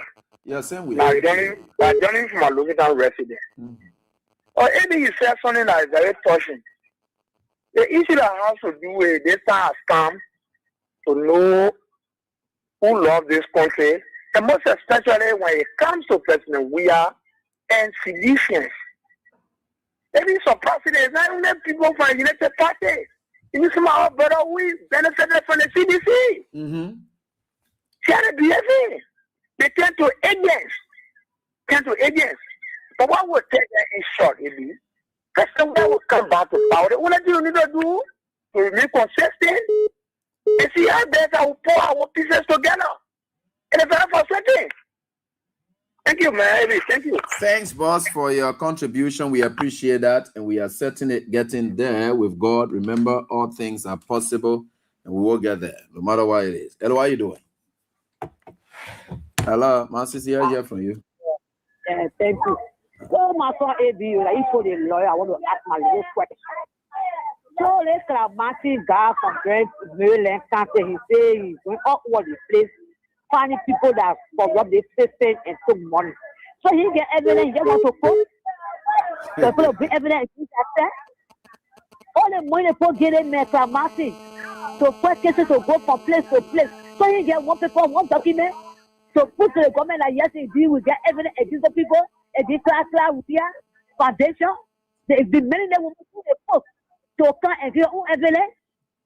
So thank you, my son, for having me here. Thank you. Let's go up. So look at the phone, say that's clear. That the Umo Ali said, they come to a corrupt, the message says corrupt. Even the post is corrupt. Oh, I'm worried, man. I own thing that you're talking about. I mean, I don't know. Yeah, but I mean, I don't know what you're talking about. Then you refer to my son. So look here, and the people that want no problem. You understand what you're talking about? Okay, no problem, my son. They didn't know what happened. Thank you. All right. Thank you. Let me get on to this one. Hello? Yeah. This is the common board chairman and T1 people. So you from Soke the Shufu. To your line, let me say this. For you are an agent of the court. For some of us, we are not lawyers. But things happening are going on. We are following issues. To your line, in all of what is going on in our court that will be certified with, there is one judge at the whim of everything. His name is Judge Roosevelt Willie. This is the judge that have been denying people of bail when the people are being bailed for. This is the judge. Even people went and they carried them in the hospital, poop, or doctor was very neutral, or foreign doctor prove that look, these guys are torture and many of the guys to be treated out of country. And they see George, he said they will now leave the bureau and send them back to jail. And that cannot happen freely. When that is happening, we are sensing some, manipulation is taking place. So for me, I'm saying it, I'm saying it, and I refrain that Judge Willie is corrupt, that there will be an impeachment proceeding right after this regime. I know this regime is not going to cross on the yes, so the mayor is correct. You can say that. Anyway, thank you for no, but you can't just assume like that and say yes. No, you can't. There's no evidence to that. And what are you doing? Don't assume the judge is. No, and what are you doing? Second, what's up? The lawyer then defending you, right? well, you got evidence to say the man corrupt. Maybe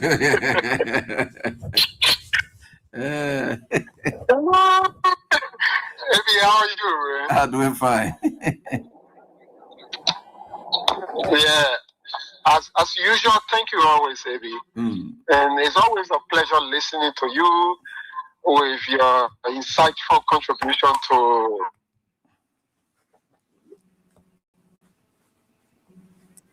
Seku? But Eddie, the Constitution is just laws in the country. And that's the reason why I'm not a lawyer. But that's the reason why they say any law that contravenes the Constitution of the Republic of Liberia, they say that law that nothing. Yeah. And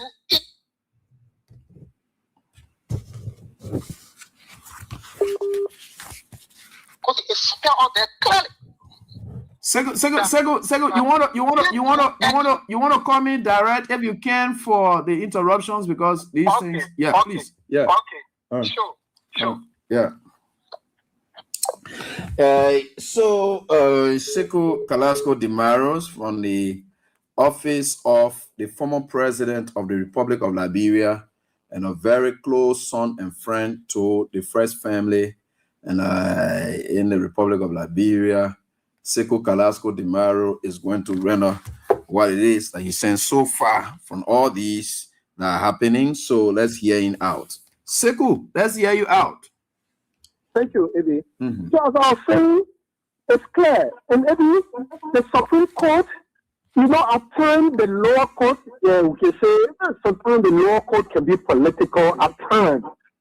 But the Supreme Court should not be perceived as a court that is political. Sometimes you see when the political cases go to the Supreme Court, they can trash it up because they don't want to set a precedent that will come back and damage the country in the future. You're right.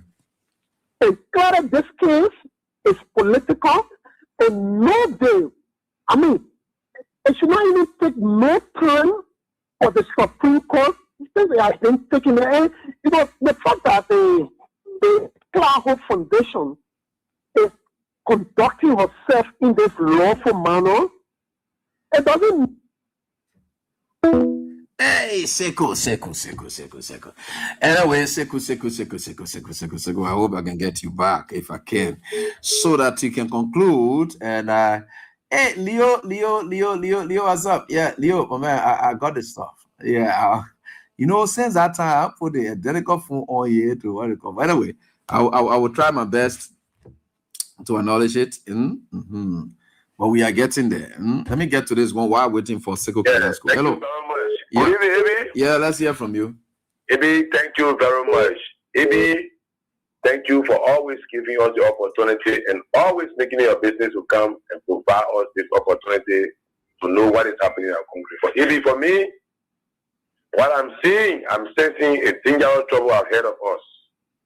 And this is my reason for which I'm saying that I'm sensing a dangerous, thing ahead of us.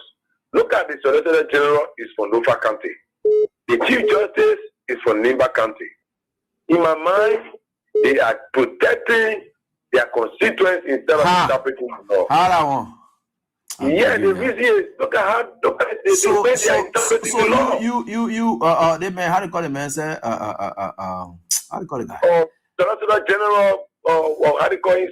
He's from Lofa Fire. No, Fire was talking today. No, so I will get back to you. Let's just continue with. I will get back to you, but you get soon now. Yeah. Anyway, but I will make sure I get back to you. Yes, let's hear from you quickly. Yeah. Thank you, Eddie. And so, as I was saying, Eddie, you are a lawyer, and that's why you see the guy that named the Merendian right after that guy in America. He used to do all kinds of things to women, but when he went to the court. And that's why they say when you come to arrest somebody, you should clearly read out their right to them, their Merendian right, but don't leave anything out. Because anything you leave out, it can even be the cost of you losing that case, right? No, that's true. That's very cardinal. In criminal, that's very cardinal. Yeah. Thank you.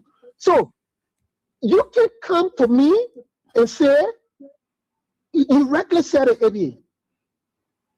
If the office of the First Lady, through the Ministry of Finance, through the Central Bank, there are traces of voucher. You can go to the Central Bank, it's a Clark Foundation.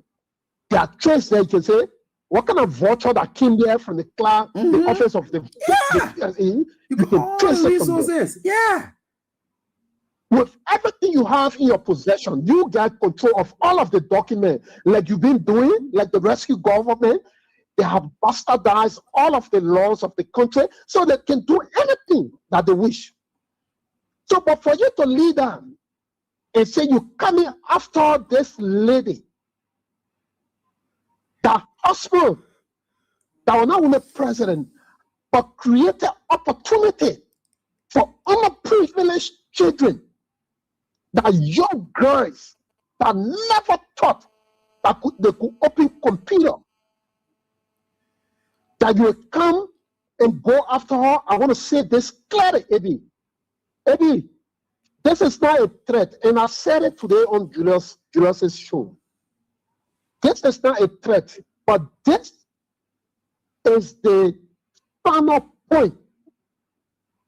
Because this will not go unnoticed. When you push people to the wall to an extent, they can come back. And when they come back, they can come back with everything. What Joshua has done for Liberia should be something that would be commended.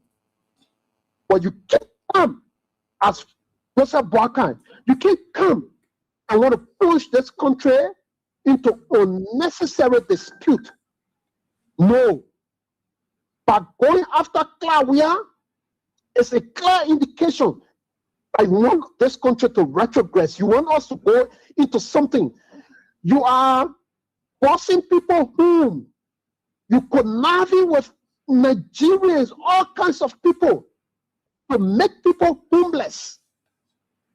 Concentrate on that. Leave Claudia alone. Leave, Eddie, this is not a joke. I know. Leave Claudia alone. And the team, but Martin got nothing to lose. And this is a serious warning, Eddie. Martin, from the look of things, he's in cahoots with the devil. He's in cahoots with Satan to push our country into unnecessary dispute. Leave Claudia alone. If you have anything to prove, bring your proof. Stop forcing people to produce evidence against themselves. That's not what the law says. The Supreme Court, they got 5 wise individuals, Liberian, sitting on that bench. They should be able to cut our hair to prevent our country from going into a situation that we will all be victim of. Leave Claudia alone. Claudia has done nothing but improve the livelihood of children. That Boakai, he is 40 plus years, will not manage to help. The children that are to that foundation today, some of them came from the dungeon, or not some of them, all of them came from the dungeon of poverty. But today, they are experiencing some of the best life. I travel with the Oma to China. I travel with her to Russia. I travel with her all around to raise money, to build that place, to give children. The children to that place, can't know any of them. She get a relationship with any of them. Nobody should know. She's helping them for the good of the country. Joseph Boakai need to know. He said that he would dance with the devil. And be to a point where we will all dance with that devil. And not one person will so everybody will dance with the devil. You're ready to dance with the devil as well? We are ready to dance with whatever devil. We are ready now. Because this has reached to a point.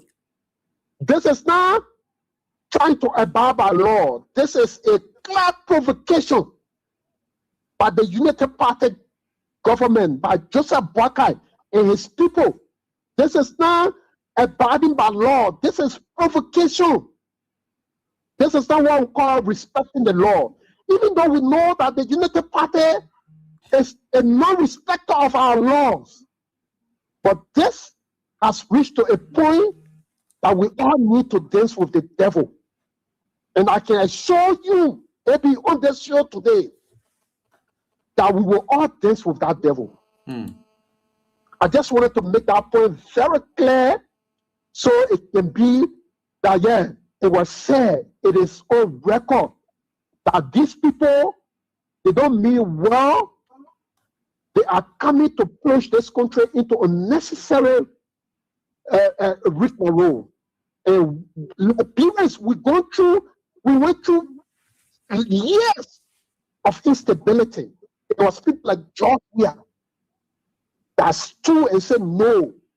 A cloud was behind him to make sure that this country is to this level today. Leave George Weah and his family alone. Concentrate, Wakai, on improving the livelihood of the people. Today, hardship is at the zenith. Today, people are walking and dropping in the street. They can't afford. You bossing people home, conniving with people to boss people home. Concentrate on improving the life of the people. Leave George Weah and the CDC alone. We gave you power. It's not to come and hunt CDC. We gave you power because you said you could rescue the people. But you are failing to do so. This is a clear indication that you don't want well for our country. Leave Claire Weah alone. Leave her. AB, thank you for the opportunity. All right, Sekou Carrasco de Maro, and of course, with that Clarence warning, and I to George said Human Boaka and his team, and this country is setting off for something else. And I've said it, and I will say it clearly. But let's get on. Hello. Yeah, I'm fine. Please go on. Sorry. Yeah. Oh, sorry. All right. Something else is coming. I always told you people that I don't know when and how it will happen, but I just still perceive something will happen. And what are you doing?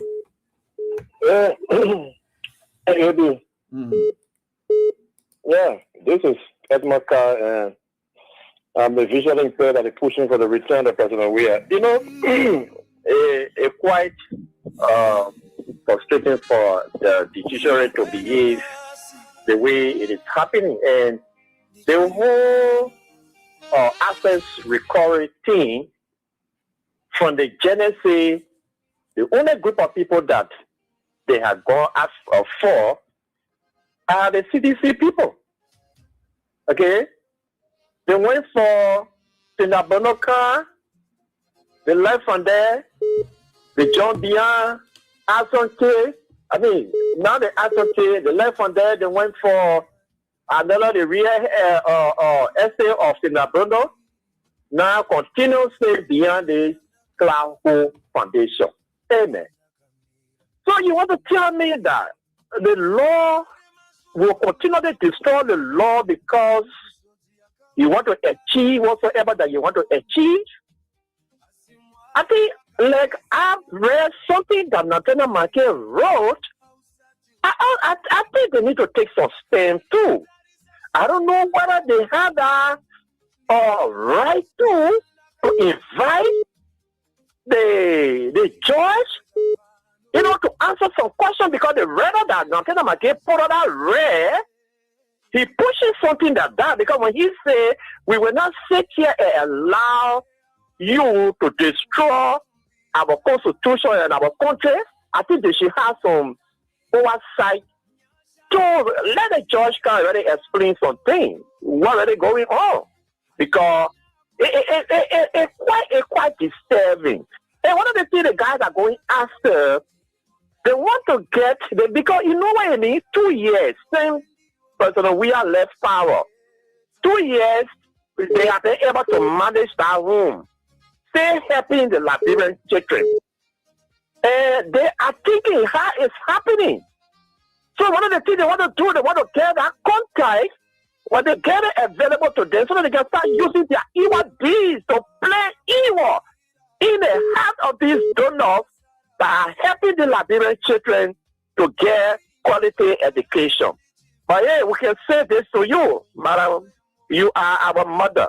Those who support President Weah, who are Judicial and supporting President Weah, we are standing with you. We are not having Jamaica children here. The last time when there was a hurricane, that took place in Jamaica, there was a complete disaster that was there. If you had this somebody there, they could have been helping your people. But you said, no, I'm bringing it to where my husband is. This is my country too, to help the Liberian children. So if you be chasing the Liberian children, no. So whether they go upstairs, whether they go upstairs, we are not giving no right. Let them go and close it down. History will judge them. Thank you. But we are standing with you, Madam Clark. Thank you. Yeah, bro. Thank you, man. Thank you very much, AB. You know, we'll continue to pray God for you, and God will continue to bless you and the King's FM family. AB, my name is ADP calling from Judicial Factory. You know, AB, I said I just monitoring the whole process about the court running on in our country, AB. The first year is AB, I'm just disappointed in the court, AB. To be honest with you, AB, nowhere in the world that I've been following cases that you will tell us say we should prove evidence against ourselves, AB. Nobody will tell me say that the case is not political, AB.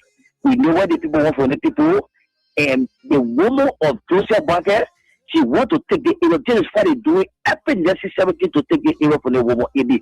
Look, I can tell you today, you'll be lucky to take that area. But don't feel that you're in government forever, AB. What you're doing today to all us, it will happen to you, AB. And I'm just disappointed, AB. No court will just be operating the way, AB. How the court can convince me that they're not compromising cases, AB? The court really have to prove themselves, AB. The court will just come out today, they're bossing people everywhere down. What is the court doing? What is the court system in our country? And the court system is running in our country now, AB. The court is compromising cases, AB. The court will not convince some of us that not even get out there on law, how some of the cases are running, AB. Our people getting homeless on a daily basis. What kind of country we find ourselves in? So, AB, so we not get justice. So today, if somebody can bring me and go to the court because according to the way to different person we are. So the court will say, okay, I'm going in jail. They will go in free. AB, what kind of country we find ourselves in? We telling the people, you stop. Let the justice system do well, AB. That today, I can go to court and get justice. I will be free. They call you stop the thing. The people not being in power forever. Tower rule for 27 years, what he had today. Jordan rule today, what he had today. Chaston rule, what he had today. Uncle Joe, stop the thing you're doing. Uncle Joe, stop. You will see that what Uncle Joe. You just see that you're being powerful for more than 50 years, Uncle Joe. Stop what you're doing. Uncle Joe, I can tell you this, Uncle Joe. Mark the word to the Uncle Joe. What you doing to us today, Uncle Joe, you will see the way. Mark the word today. Thank you, Eddie. May God bless you. Eddie P from Judicial Factory. So, thank you so much, Eddie P. And we appreciate that. And let me see where do we get from here. And we are really grateful to the Almighty God for everything that we are going through as a people. And with God, all things are possible. Mm-hmm. So, here we are, and we are just grateful to the Almighty God. But you see, this country, a lot of things are happening. And I always tell people, but they don't get it.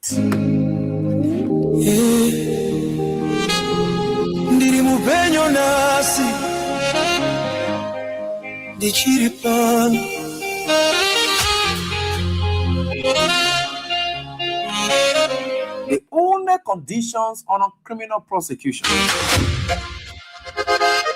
that you can produce an evidence against yourself, such as self-defense. So you did something to somebody out of self-defense, you have to prove. So you are being accused of doing something to somebody, but you say you did it out of self-defense. Those are affirmative defenses, right? So you got to prove it. So somebody accuse you, say, oh, there is XYZ, the man was at a point here and there, and then you pleaded alibi. Alibi, you got to prove it that you are not there. That burden of proof rests with you who is being accused. That's another aspect of it. You know, there are conditions under which people can, don't get me wrong. Don't get me wrong. Don't get me wrong. Right? So on the issue of insanity. So you told somebody, say, I did it here, or the man did it here, or did it XYZ because at the time I was not sound. must bring certificate to prove that at the time that you did XYZ, you are not a sound person. That burden is upon you. Duress. So you say somebody there's something to you, they pressure you for you to do it, but be able to demonstrate that it was done on a duress. Arrest with the accused. There are specific conditions. Any labor matter, wrongful dismissal, blah blah blah. There are certain conditions for evidence that have to be produced by the what? The person who is being accused. They accuse your boss for dismissing you wrongfully as well. See, like I said, you have to produce that proof that they didn't dismiss you wrongfully and you didn't come to work so and so time, and the records must prove. They will bring that record, not you. No, this country is a country of law. And you know those days where research was not what they call it. No, the research is all on internet everywhere. In fact, they get sound teachers, lecturers of law, go on YouTube, sound professors all over. They are there. Just put the other topic and say this, that you will learn law. Because ignorance of the law is no excuse. So you try to go on this YouTube and make use of your phone. The kind of argument that come here, just go there and ask a law professor on YouTube. They will teach you it. You will know it. Those are not robots. They are people who on YouTube, they are pages and things that they're making money out of it, and they are teaching law. You can learn it as well. Because the ignorance of the law is no excuse. There's another days where people never want to call. No, the law is not an open thing. Everyone else, you have the ability to learn the law and know the law. The only thing you are not called to do is to plead the law, because you are not qualified for that. So you can know the law, you can plead the law. You can only know the law for your own self, to help yourself, to guide yourself towards society. So you're going and learning. Everyone else got to know the law. So I want to say thanks to all of you right here on this very diet. Until we are back here, God willing, on the Wednesday edition of the show, on the midweek edition of the show. Do have a pleasant night. Bye-bye.